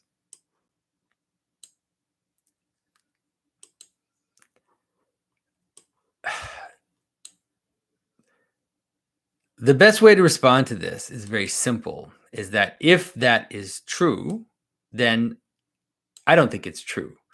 But if that is true, then love and willing and laying down your life is something which can only happen voluntarily, fully voluntarily. And if you do it because you have pressure from the government, and because you have pressure from your employee, and because you have pressure to get a COVID passport, and you have pressure to participate in society, and you do it because everybody's doing it, and because you'll be excluded if you don't do it, then all of that nonsense goes away. And that it has nothing to do with self-sacrificial love, because self-sacrificial love is not imposed from authority. So, yeah. All right. So Brett says, "Howdy from the Lone Star State. What does the 7 miracles performed by Jesus in the book of John symbolize?" Dude, you can't ask questions like that. Okay, here we go. "Also, you could touch on the symbols of each miracle: water to wine, healing the Roman soldier." How can you ask these questions? You can't ask me to interpret every single miracle that Christ does in the Gospel of John in a question in a Q&A. So I'm sorry. I don't think this is going to happen. All of Christ's miracles are the same. They are showing how Christ heals the world, fills the world, it has power over the world, is the one who created the world. And so that's what you see with the water to wine. Healing the Roman soldier's son is definitely important because it also shows Christ as the top of the hierarchy and as capable of acting from afar in the hierarchy. You know, like what is it that the Roman soldiers tells Christ about how that he, as a Roman soldier, tells his soldiers to do things, and his will goes down the hierarchy and is able to act, you know, outside of immediate action. And so it kind of shows how.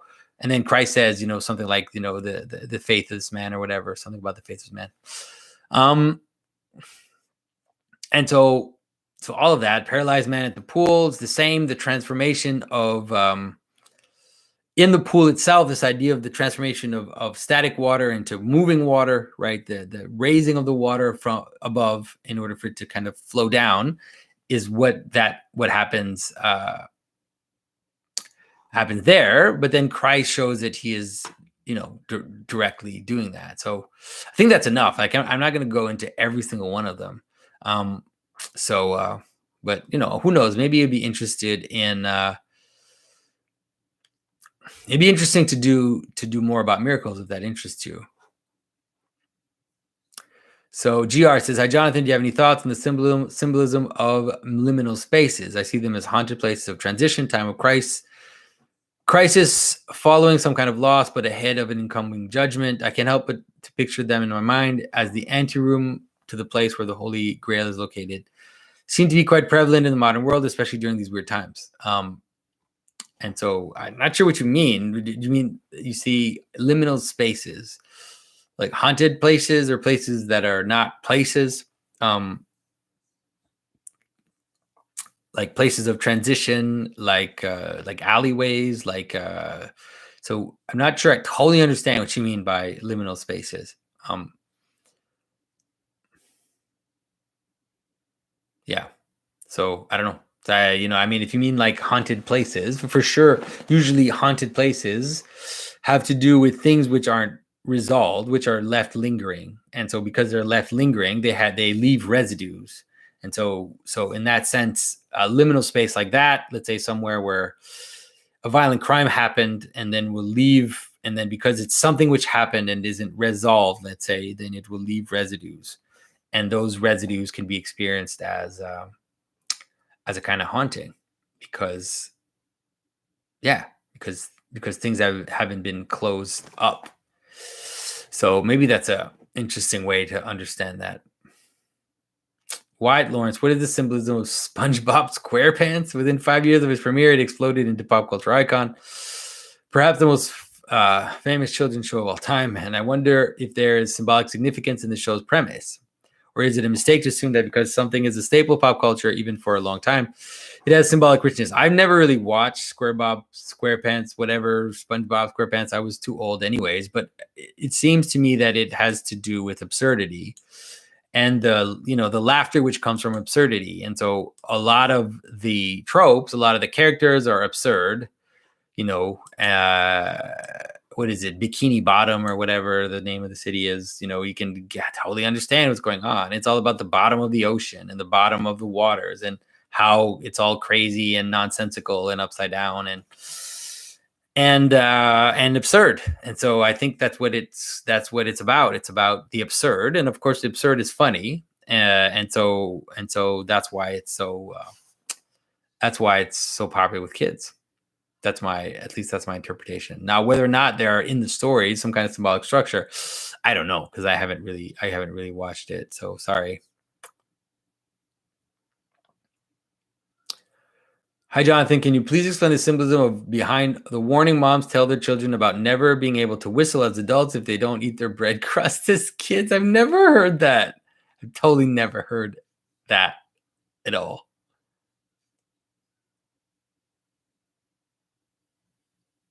It's interesting, right? Because the crust on bread, of course, is the limit, right? It's like a hard shell which protects the rest of the bread that is exposed to elements. That's all that. And whistling is obviously this kind of pure kind of musical sound that you make by breathing just by blowing out of your mouth. So there's definitely something there. There's definitely some kind of connection in terms of opposites. but I never heard that, so I don't totally get it. So David Luders asks, anyways, my question is, what is your familiarity opinion on the resurgence of intellectual life in conservative circles? Figures in mind are William Craig, John Piper, Tim Keller, the Discovery Institute. In particular, Craig is a prominent reintroducing the intellectual viability of Christianity in the cultural milieu. What do you think of his aim in particular, and how does Christian intellectual generally relate to the symbolism of totalizing orders?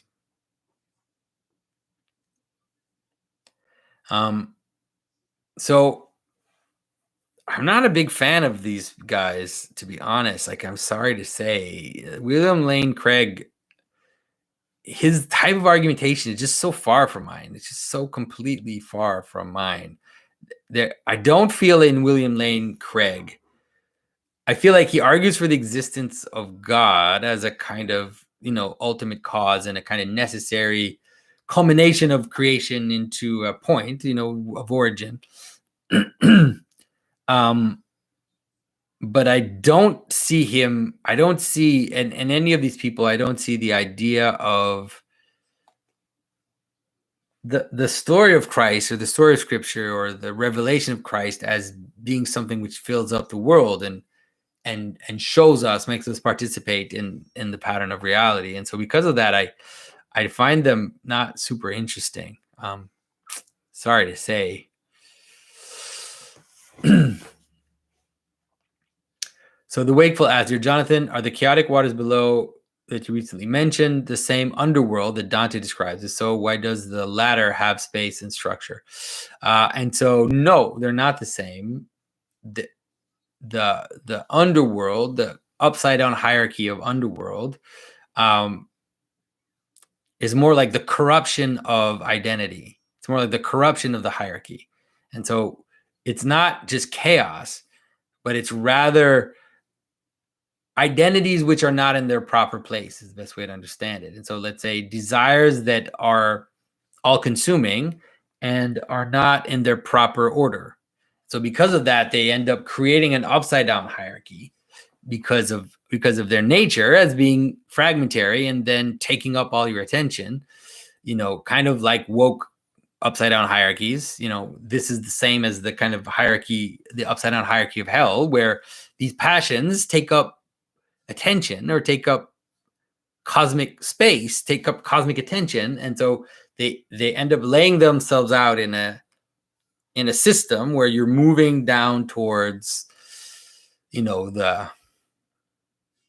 the worst sin, let's say, which in Dante at least is betrayal. So it's different. So Ulysses Basilio says, why Eve came from a rib? What does the symbolism mean? Is it that women cause always a little discomfort? I mean, I think I've talked about this often. It has to do with the fact that the best way that I understand it, it has to do with the idea that Eve came from his side. I like that word better than rib. It's like the verb, let's say the Eve was, you can imagine like a bean cut in half, like a part, it's like it's cut and now it becomes male and female. That's really the best way that I understand it. And also the idea that she came from his side means, Saint John Chrysostom has this idea that the reason why Eve came from Adam's side was because if she had come out of his head, she would have dominated over him. If she had come out of his feet, then he would have dominated over her. But that God made her to be an equal and a helper, and therefore he took her from Adam's side. And so that's another way to kind of understand that in terms of why she came from his side rather than something else. So Jason Gadewaltz says, what is the dark night of the soul? And so the dark night of the soul obviously refers to St. John of the Cross, a Catholic mystic who spoke about the descent into death, you could say. And there are Orthodox versions of this, which is that there's a mystery in which there are moments in your spiritual life where you actually feel empty, where you feel disconnected from God, where things actually break apart and that you don't understand what's going on.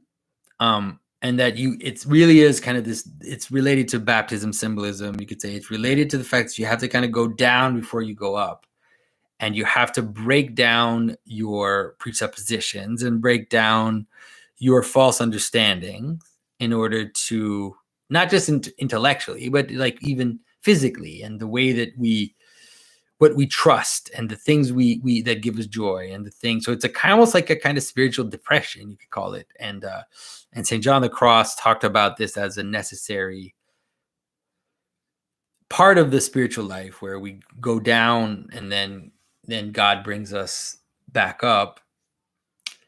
And you see that in several of the even recent Orthodox saints who talk about descending into Hades, and let's say staying in death, staying in Hades, and that this staying in Hades is kind of a breakdown of your pride and of your presuppositions, so that God can pull you out. Let's say, at least that's my understanding. So R. Murray says, you have some favorite stories from Irish or Celtic folklore. Could you briefly share one of the main symbolic themes that arise in the story? I'd be honest with you, I don't really know a lot of Celtic and Irish type.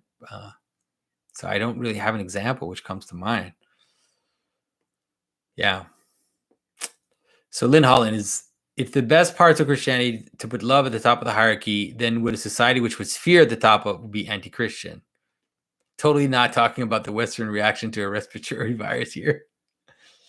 Yes, I agree. I think that, there's recently in my recent video that I did on Saint Ephrem the Syrian and Christ walking on water, you really see that relationship where Christ goes down to the disciples and he says, rejoice, be not afraid, for it is I. And I think that the relationship you draw between fear and joy, or fear and love, is definitely the difference between a kind of tyrannical system and a true communion. So Leo says, reggaeton is a dance beat that appears to have spread around the world faster than COVID. I don't know what that is. Unlike other musical styles, it has only one specific rhythm. Currently in Spain, for example, it's practically the only type of music in here. Now, any context? Do you have any thoughts on the phenomenon of reggaeton? No, I don't. I don't have a comment on reggaeton. I don't know what that is. But if you want to understand it, you can understand it rather in terms of fashion, in terms of when you're not attached to a higher principle, when you're not attached to something which is binding you together and kind of bringing it all together. What happens is that you have little tyrants of attention. That's what fashion is. And so instead of having something which kind of mediates the extremes and binds us together, what you have is these little things that pop up and become the attention and then go away. And then they pop up, they become the attention, they go away. And that's distraction. It's a kind of distraction. And so these fads that show up, whatever fidget spinners or whatever stupid fad appears and vanishes after 6 months, is really an image of the problem. It's an image of this breakdown in meaning that we're dealing with. The idea of going viral, like the idea of going viral on YouTube for some stupid, meaningless nonsense has to do with this. It's like you have all this bubbling chaos, and then all of a sudden something, for reasons that are completely almost arbitrary, just kind of pop up and get our attention for 15 minutes, and then they vanish and you never hear about them again. And so that's what I think about that. So John Valenzuela says, Jonathan, your answer to this question will resolve a dispute between me and my wife. And that's not good. That's not a good thing. I don't want to get involved in the dispute with your wife.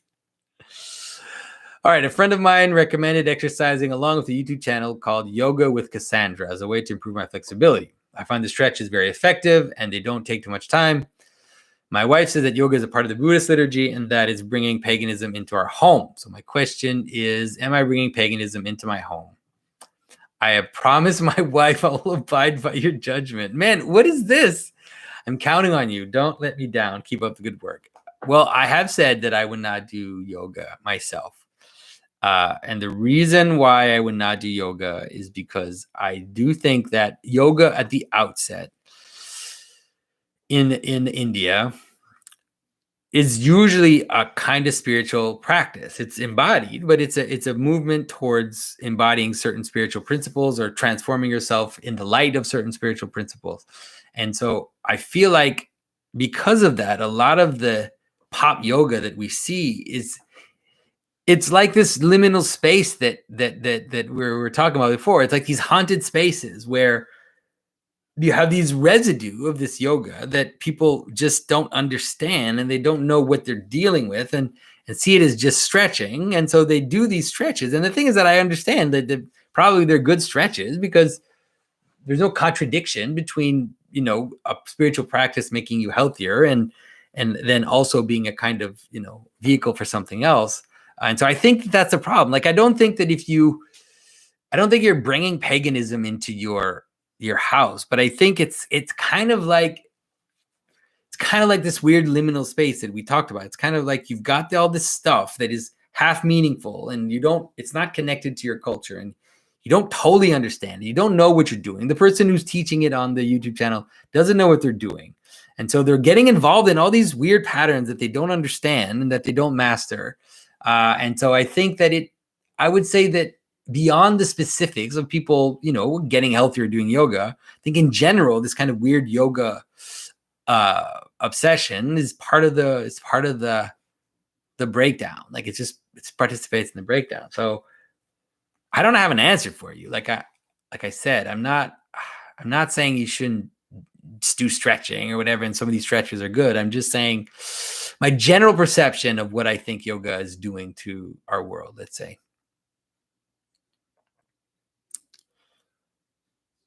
So Patrick Moore sends me a YouTube video. Sorry, Patrick, I can't watch it. He says video of Australian Orthodox priest. Government mandated vaccinations. Are we there? I have to watch it later. I'm not gonna do that now. So sorry about that.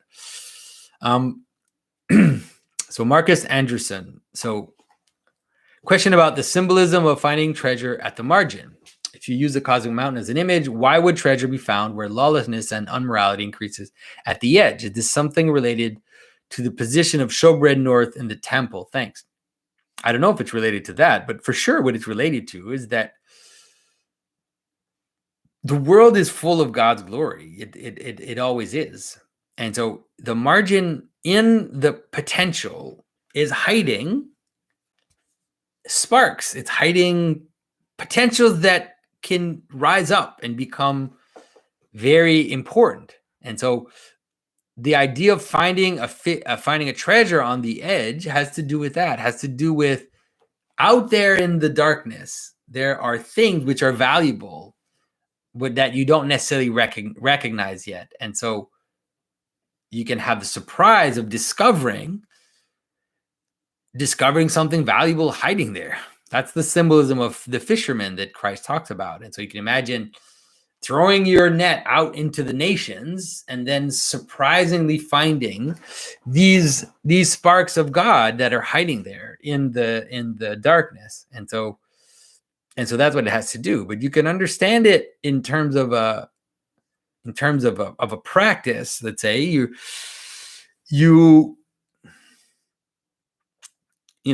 have a certain way of doing things, and it kind of works, and then there are all these possible ways of doing things, which most of them would just be a waste of your time, right?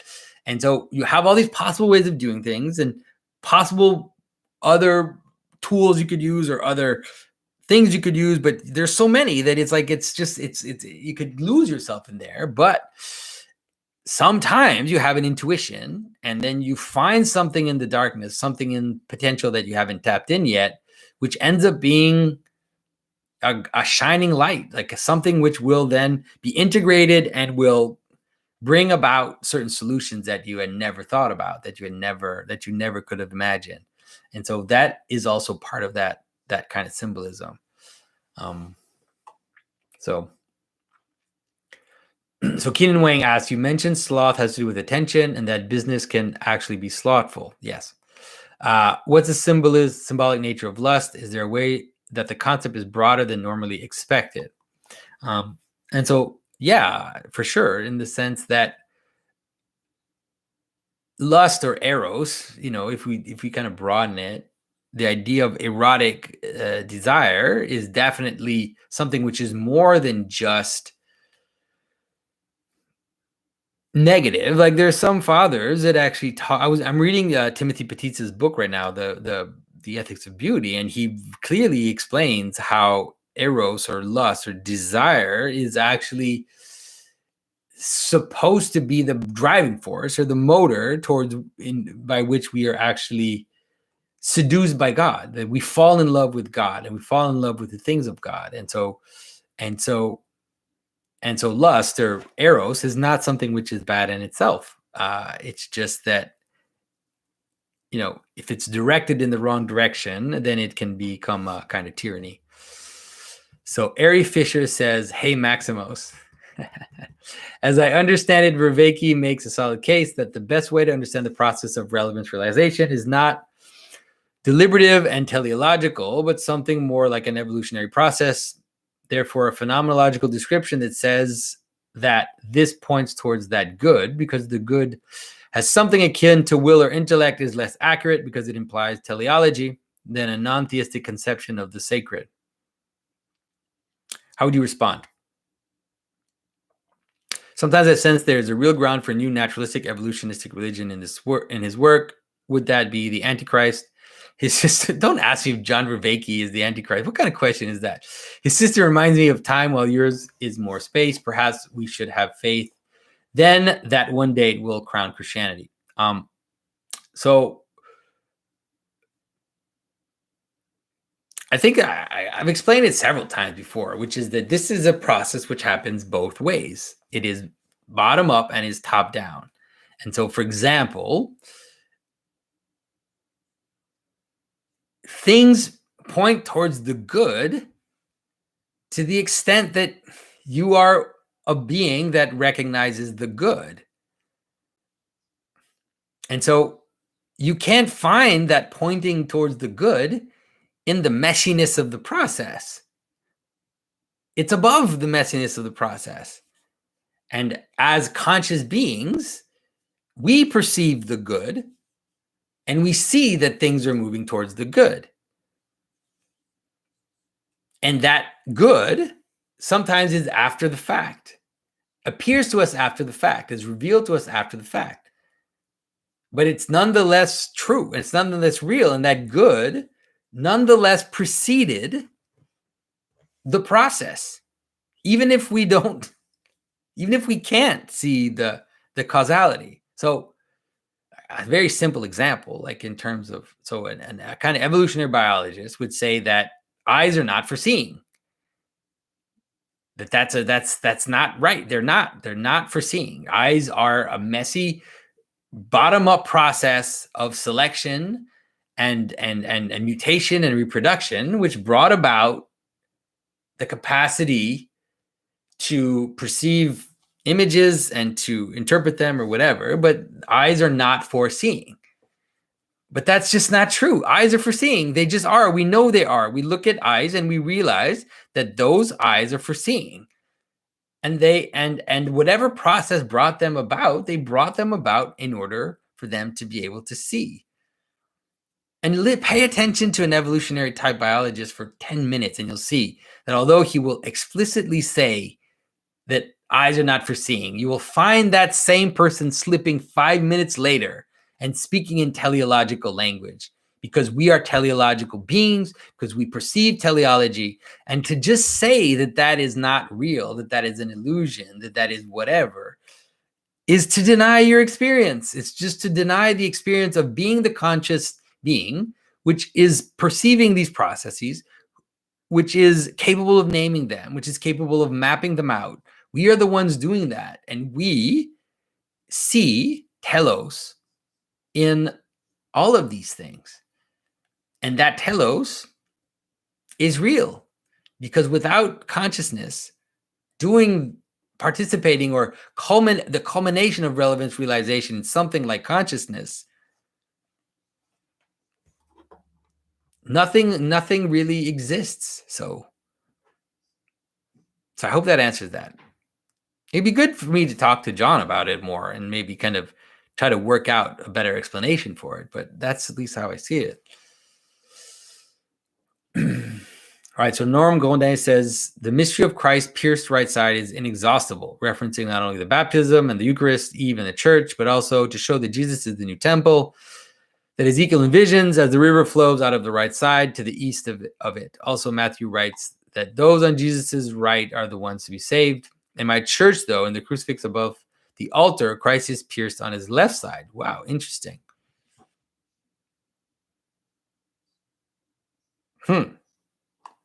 Interesting. I guess I've never seen that, but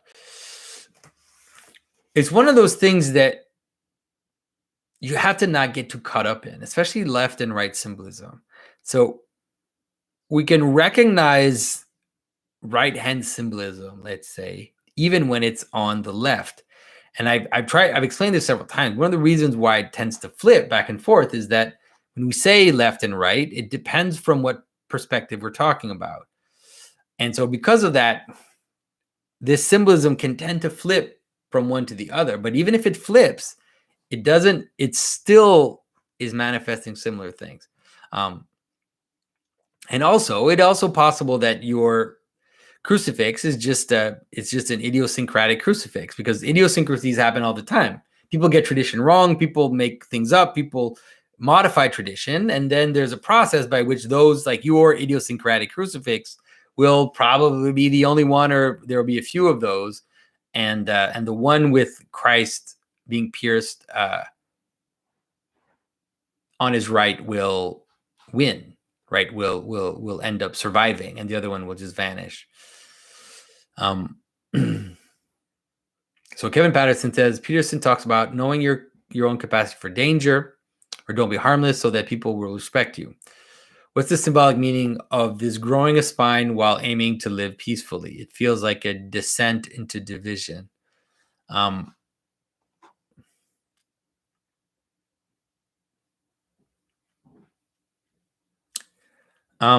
mean, I don't think it's the only way. I think there are other ways, but I understand it. I understand because there's a difficulty in that people can mistake cowardness for humility, and that's definitely not what Christ is talking about, And so the idea of being meek and of being, of being nice can be done not through love or through a detachment from your passions, but can be done through cowardice. So I think that in that case, this type of discipline is better for sure, than just thinking you're virtuous, but actually just being a coward.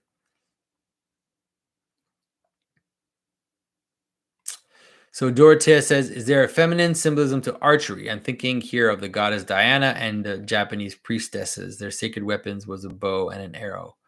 I'd have to think about that. Never thought about that at all. Eldorado, what is the symbolism of a shooting star?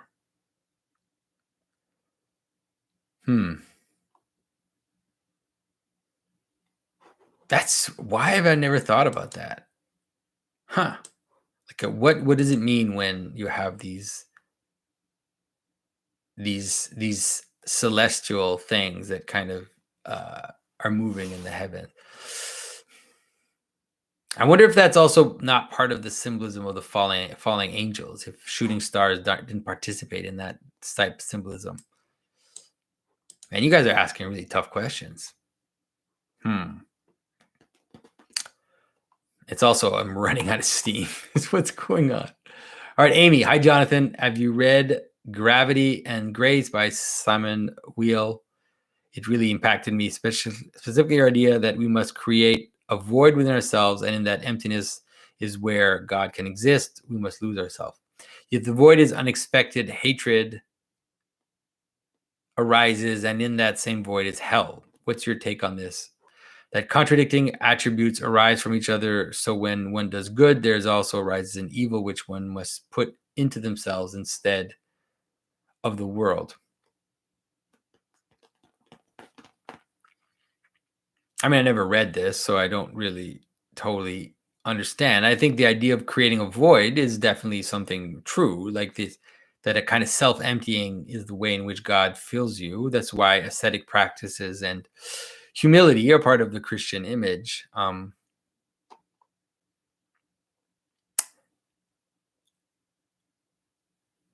so, but I'm not sure about the whole unexpected hatred thing. I'm not sure, because if it's unexpected hatred, then it's not a void, is it? Or it's a fake void or something. So I'm not sure. All right, Chandler Turner says, recently I've been more frequently encountering this idea of antinatalism, which I cannot wrap my mind around. Really? Last week I went down the rabbit hole of reading some of the stuff, including a particularly disturbing passage by this supposedly feminist Simone de Beauvoir, and it seems as if these individuals are uncomfortable with the idea of having bodies, or even existing at all. Is this simply nihilism taken to its logical conclusion? How does one argue against such a perverse ideology? For sure, that's what it is. And also, it's a misunderstanding of morality, and it's a misunderstanding of the purpose of reality.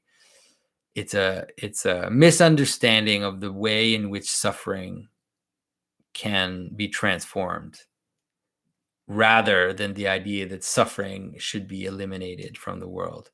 So antinatalists usually think that suffering itself is immoral, and therefore we should eliminate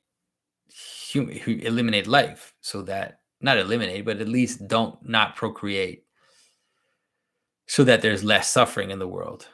Yeah, I think it's a very, very dark and disturbing and wrong way of thinking, because at least it's not Christian, that's for sure, because Christ shows us rather how Christ fills suffering with meaning, how Christ transforms death into glory. And that's the ultimate solution to that. So, and people like Simone de Beauvoir, and they, let's just say, their lives weren't great, and these antinatalists, I imagine their life must be pretty gray. That's all I can say. So Drew McMahon says, Jonathan, what are your thoughts on cremation? Is it okay for a practicing Christian? What is its symbolism? Thank you. And the answer is, at least in Orthodox circles, you're not supposed to be cremated. That your body is supposed to return to the earth. So no, I don't think it's okay for Christians, but it doesn't mean that if you get cremated, you'll go to hell or something like that. But I think that it's a perception about the body, and a way in which we treat the body of the dead, and the way that we understand the body as decomposing in the ground, I think is a very important part of the story. And the reality of decomposition, and let's say the story part of that, trumps, I think, the cremation as a very practical way of dying, and a cheap way to have a funeral, and a way in which you can take up less space, in which you're more environmentally sound or whatever. I think these are all false reasons. I think these are all secondary reasons to the vision of from dust you came, to dust you will return, the idea of decomposition and the surprise of resurrection. So, yeah. So Podimaz says, what do you think of the therapeutic use of hypnosis? It's being increasingly used to help with weight loss, addiction, phobias, etc. Is it something Christians should avoid? Man, I wouldn't get hypnotized. That's never happening. I would never give my will over to someone else. And so I'm not a big fan of hypnotism. Sorry, man. I don't know. I think one of the problems with hypnotism is that I don't think people even understand what it is. And so because they don't seem to even understand what it is, yeah, I think it's scary. And also, I think, I don't know, it's just something about it that's so unchristian about putting yourself in a situation where you are, where you are open to suggestions, where you are, in a suggestible, whatever, state of mind. It doesn't sound right to me. How do we stay dispassionate in extreme situations, especially while facing fear? I experienced the abyss before discovering orthodoxy, and the memory of that sensory experience can cause me to feel like a soldier trembling in battle, as St. Maximus would describe it. Any advice? Thanks.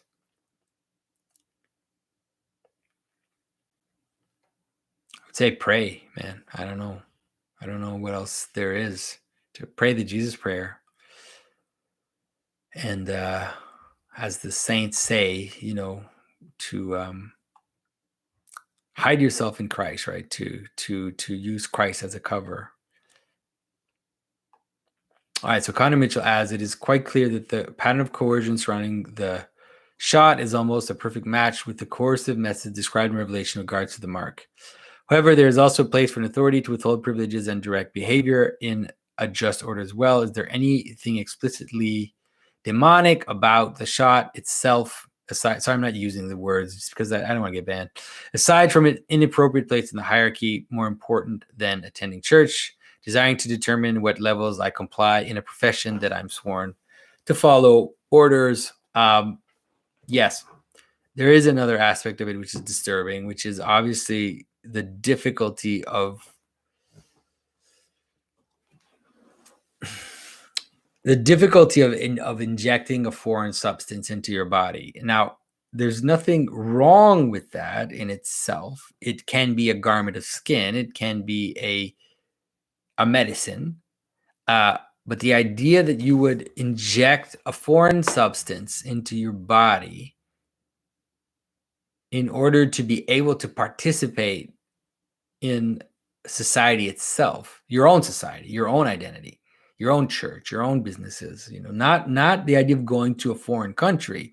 It's already very different, right? Because a lot of people are using that excuse, saying there are already vaccine passports, right? When I went to Africa, I had to get vaccinated for the yellow fever and for all these things, but this is not the same. This is an interior identification, which is branded by the receiving of a foreign substance into you. And so I don't think it's demonic, but I think that it is pointing in a direction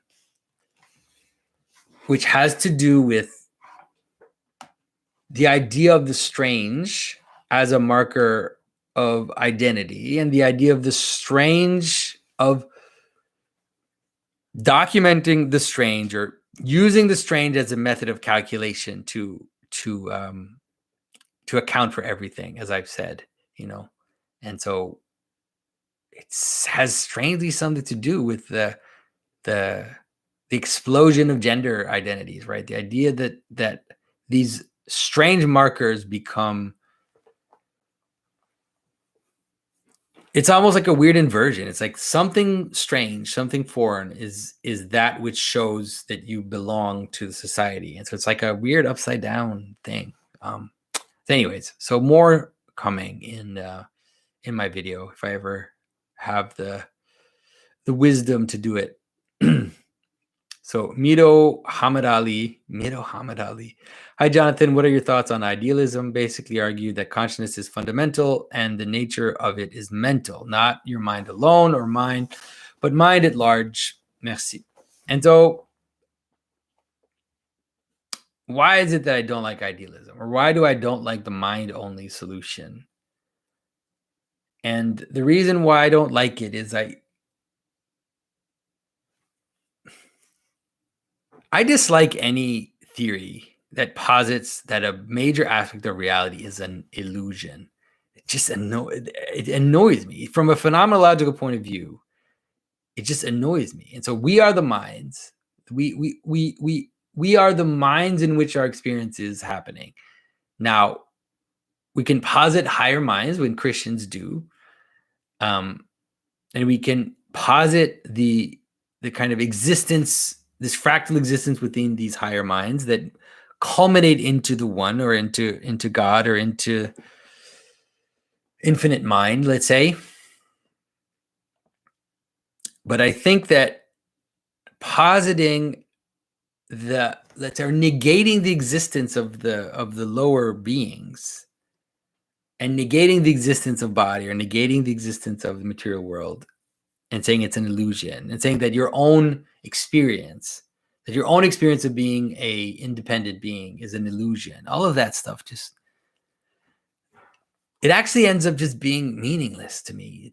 It's real to the extent that it's real. It's real to the extent that it has reality, and maybe it points to something more, maybe it points to something higher, but it's real. So I hope that makes sense when I explain it that way. I don't know how else to do it. All right, so Ramal says there was another, I guess I had forgotten this part here.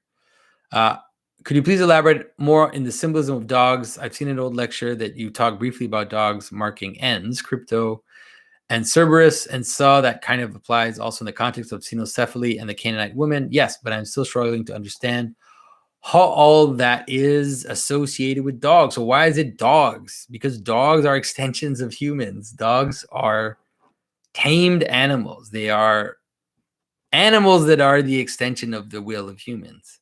That's why.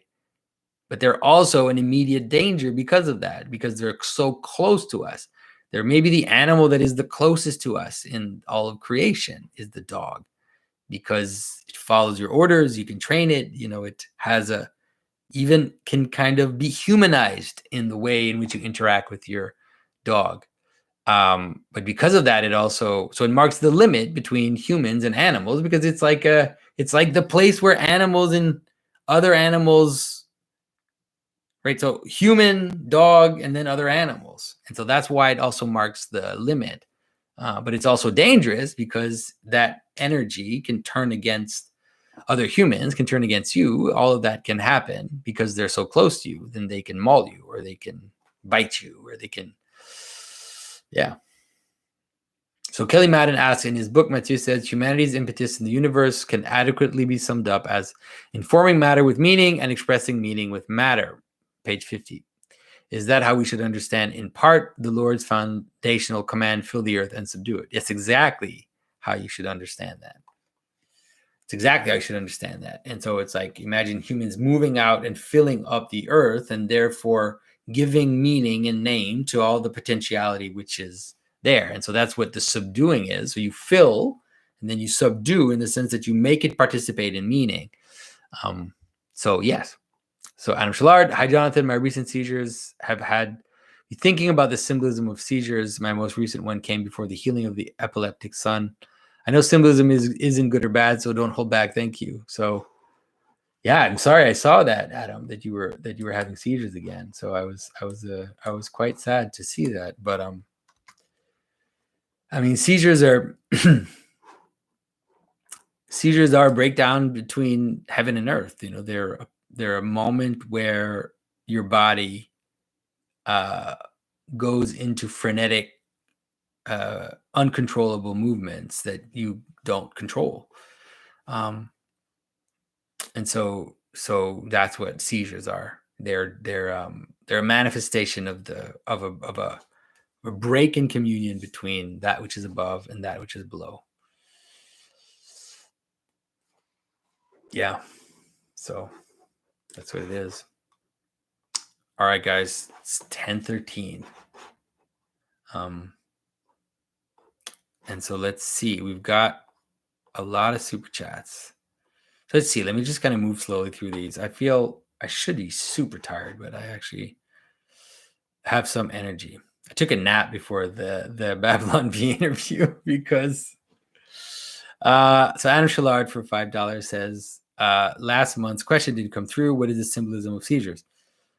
Is St. Christopher a saint of epileptics? That is what I've seen online. So there's Adam again. Sorry, Adam, I just answered your question. I haven't seen this idea that St. Christopher is the saint of epileptics, but I also haven't looked into it. It wouldn't totally surprise me because of what he represents in terms of an excess of body, you could say. And so you can understand, the idea of a seizure as that, the body taking over, let's say. So it's possible. It would be interesting if that were the case.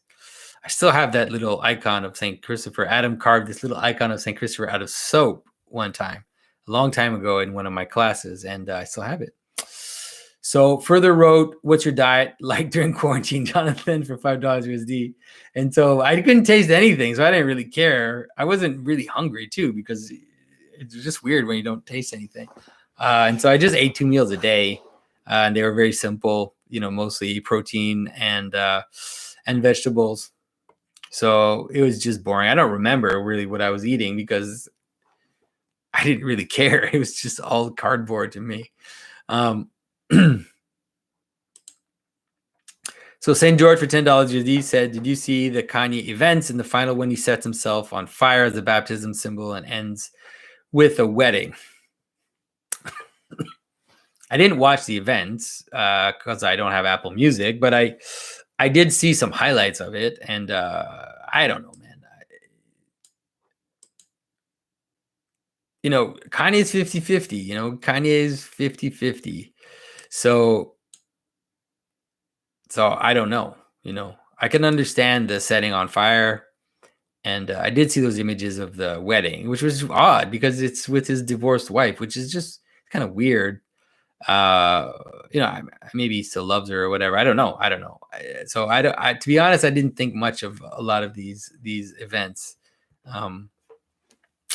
Yeah, I don't totally get what's going on with him right now. It's like I'm watching him. I'm not sure what's happening. And it has to do with the feeling that his album is a little uneven, and I don't know exactly what's happening. So Parker for $4.99 USD. "Hi, Jonathan. What is the symbolism of forging a weapon like a sword out of a meteorite? Seems to be common in fantasy stories. Thanks."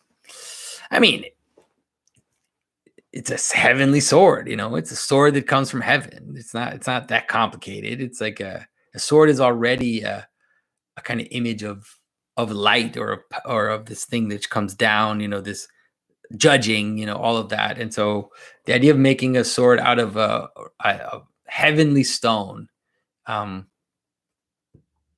not so strange.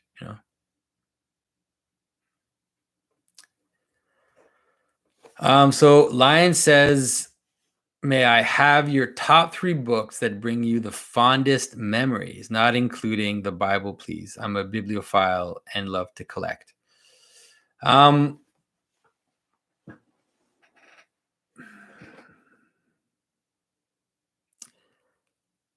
I would say, like, if we're talking about like adult life, some of the stories are like the novels that have really kind of stayed with me. I would say, of course, The Brothers Karamazov by Dostoevsky. Also, The Glass Bead Game by Hermann Hesse. I don't know, that story just really stayed with me. Just this kind of image of this beautiful game. And then in terms of another book which really stays with me quite a bit, just because of what it is that I ended up being involved with, is a book that I just bought back because I'd lost it in the flood. I have it right here. It's called The Myths of the Dogman by David Gordon White. And reading this book is the first place in which I encountered the legend of St. Christopher. And he's a really fascinating guy because he really has an intuition about symbolism. And he gets some of it wrong because he's also has a kind of desire to virtue signal and tends to see symbolism of dog-headed men and of monsters only in the negative light. That is, it's only an image of marginalization, of dehumanizing the foreigner, all of that, which is true. That's part of the symbolism. But even though he says that, he still ends up pointing, despite himself or through that, he ends up pointing to the traditions that say, for example, that the dog-headed men were guardians of Eden, or that, that there is this positive aspect to the dog-headed man symbolism. And so he kind of ends up pointing to it. I was actually thinking of inviting him on the podcast But so we'll see. Maybe I'll do that. But he's kind of like he's this guy. He's like a yoga tantra guy. He's all into that kind of stuff. So I'm a little hesitant to invite him, but it could be an interesting conversation. So maybe those 3 books are some of the books that have kind of stayed with me quite a bit. And obviously, Crisis of the Modern World by René Guénon had a huge impact on me, because it really marked a transition. For my life of Moses. Obviously, these are books you already know about, so I tried to find something else that you didn't know about.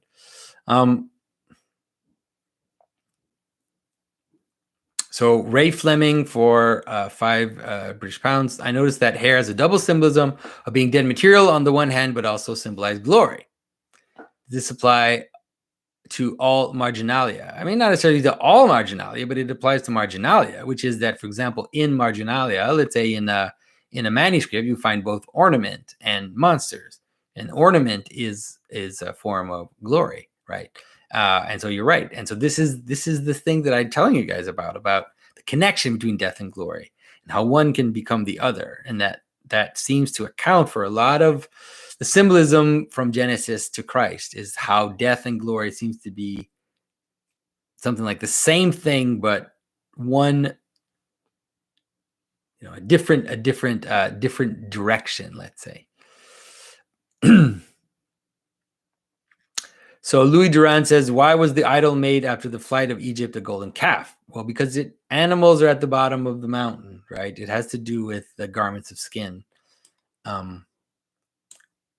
And also the bull or the calf as this support, like this kind of lower part of reality. So I think that's what it has to do with in terms of symbolism. It has to do with this idea of animality at the bottom of the mountain. So Vitu Zui says, how do we know where is the true church among all the options? Is an educated guess the best thing we can do? Or is there a symbolic way to find it?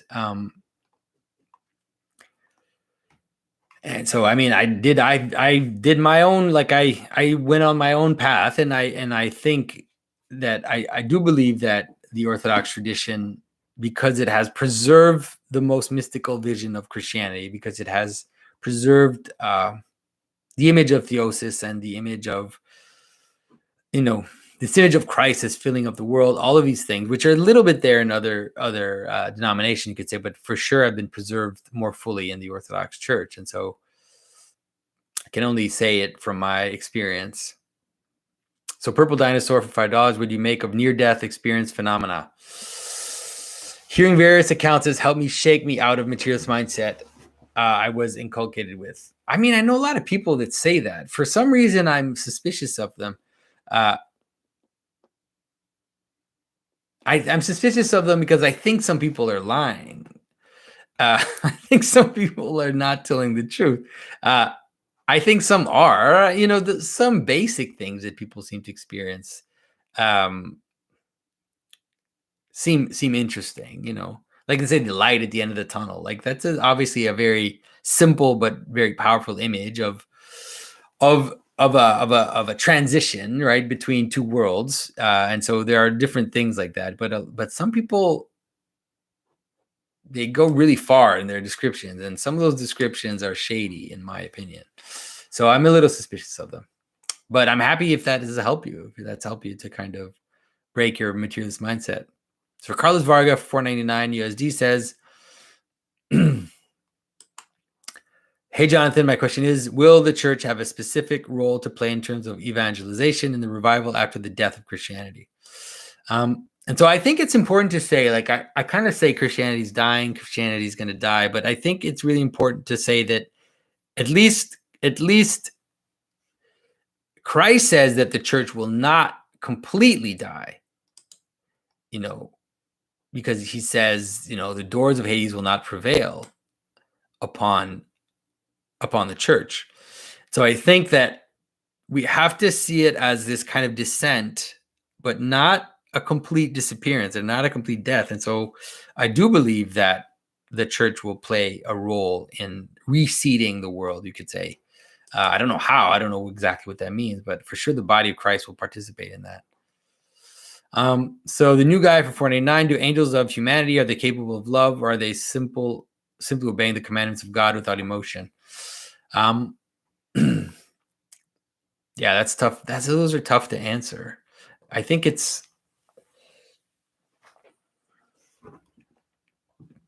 I think angels can care for humanity. I don't know about love. I think we're definitely called to be united in love with all the angels. And so maybe it's just hard because the angels are just not the same kind of beings we are. And so they're kind of intelligences. And so it's hard to square some of trying to imagine what it's like to be just an intelligence. Yeah. So the new guy says for 999 USD, are there examples of God being amused by something or displaying a sense of humor? And where are the boundaries of humor, crassness, vulgarity, and such? Norm Macdonald, funny but wrong. Norm Macdonald. There are examples of God being amused by something or displaying a sense of humor. Of course, the image of the idol, which is brought into next to the Ark of the Covenant, is brought next to one idol. I forget, it's an idol of who, Baal, I think. And then in the morning, the statue of Baal is kind of fallen down on its face and is broken, and you have this image of God basically foiling these false gods. And so those are like moments of humor. And so yeah, so that's an example. I think there are probably other examples, but I just can't necessarily think of them right now. So Samuel Ramalera for 5 BRL says, good night, Jonathan. Can you please elaborate more on the symbolism of dogs? But I think I did, didn't I? Didn't I just do that? I think I did that. I don't think I'm going to do it again. So if you're expecting more, Samuel, sorry. So Redmond for 99 euros. Hi, Jonathan. Are you familiar with the philosophy of Bronze Age pervert? No, I don't know who that is. Do you think it is compatible with Christianity? Although he's a pagan, he's quite popular among young Christian men online. So no, I don't know who the Bronze Age pervert is, and he has a very strange name. So he doesn't necessarily inspire confidence with a name like that. At least not for me. So the new guy, 999 USD, says, can fallen angels be redeemed? Does the Bible ever indicate that angels think, feel, or behave in ways like we do, consequently being able to fall and possibly desiring redemption? Impossible. And so first, I would say the official line is that angels cannot be redeemed because they don't die, like they don't change. And so that's the official position. But it's difficult. It's such a difficult discussion because, say it this way, like there is a manner in which the angels exist in the mind of God as in their eternal. So I don't totally see how all of it jives together, but let's say the official stance is just that no. So yeah. So Nathal Condon, $5, no question. Thanks. Ted N for 10 USD. Can you speak a bit about how the Bible, orthodoxy, etc., is not about morality? I grew up in more convert type communities in the States and found a lot of moralism bled into church at times. And so, it's about morality downstream, but it's not firstly about morality. It's really about worship, and it's about liturgy, and it's about transformation of the person into the image of God, into God himself, you could say. That's what it's about. And so morality or practices or spiritual disciplines end up being about healing and not so much about just doing what's right or wrong. There are reasons why certain things are considered wrong is because they make you a slave to sin, make you a slave to passions, make you a slave to these fragmentary desires. And we have to be able to break free from those by developing true spiritual practices, by reattaching ourselves to higher principles, ultimately, finding examples in the saints and attaching ourselves ultimately to Christ himself. And so that's what I mean when it's not about morality. It's not about, if you do this or you don't do this, God is happy with you or God is mad with you because it goes against the moral order. It's like, I mean, you can express it that way to a certain extent. It's not completely legitimate, but it's lacking. Let's say it's lacking in the image of the reason why God created the world in the first place, which is to be united to his creature and to kind of this overflow of love into creation is called back into God to participate in his life. And that has little to do with morality, the way we understand it. So Jack of all trades comics for $5 USD. What are the limits to icon carving? What should and shouldn't be carved? I mean, the limits of icon carving are the tradition of the church. We basically follow the tradition that the church has given us. Unless it's an image that has never been carved, then we tend to be a little more. We have some flexibility, and so that's what kind of designated. It's not a set process. People talk about iconographic canons as if they're written down. They're not written down. They are just basically the received tradition of the church. And so there's obviously some discussion. There's some disagreements. It's not a completely clean process, but it nonetheless is something which works itself out. All right, so the new guy again. Wow, for $19.99 USD, you've done a video on Batman. Why not on his primary inspiration, the Shadow? I think you'd find the character fascinating. He's better than Batman. Best source online is the Shadowcast on YouTube. Just a thought. I mean, I don't really know the story of the Shadow very well. I know about him, but I don't know. I know that they made a horrible movie. I didn't even watch it. It's like this horrible movie that looked like Sin City or something that they did, wasn't it? Yeah. So Daniel Lopez for 35 GTQQ. I don't know what that is. Is it wrong to attend the Catholic and Evangelical Church at the same time? There's no Orthodox church where I live. Is it wrong? I mean, it can be confusing. It can be confusing to kind of just go to different churches, especially if you're doing it regularly. So I would say yes, for sure. You definitely wouldn't want to take communion in both places, and I don't think if the Catholic priest knew, he definitely wouldn't agree. He shouldn't agree that you can take communion in both places. And so I would definitely tend to kind of to choose, and also just not to be kind of ripped apart. And so it's like this is not ideal, but because my family is Protestant, and so I have been called several times to go to Protestant churches, for different reasons, for different events or whatever. And so it's like I'll go. Obviously, it happens rarely, and I'll go, and I'll just be polite, and I'll be there, and I'll smile and be nice to people. But I would never take communion there. That's for sure. So I would say be cautious, not to be kind of ripped into pieces. So Anderson Smith, $4.99 for no questions. Thanks, man. So I think we're done with pretty much everything. And so is it me, or did we basically spend like the entire Q&A without moderators? Who's the moderator? Who's there in this chat? I didn't even see you guys. Anyways, so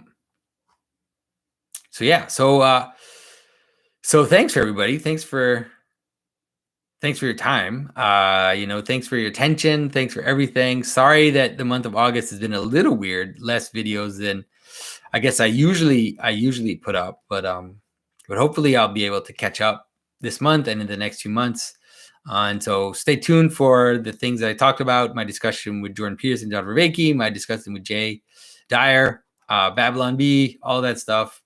And so yeah, and so I'll be posting on social media for people who want to participate in that event in the Society of Jung event. If you want to participate in that, I'm going to make that discussion a little more technical maybe than I usually do, or maybe I'll be willing to push it a little more in terms of talking more about structure and stuff. So yeah, so we'll do it. All right, guys. So so it's good to talk to everybody. And Frank Growley's there, so keeping an eye on. Yeah, so we did have a moderator there. It's good to see you, Frank.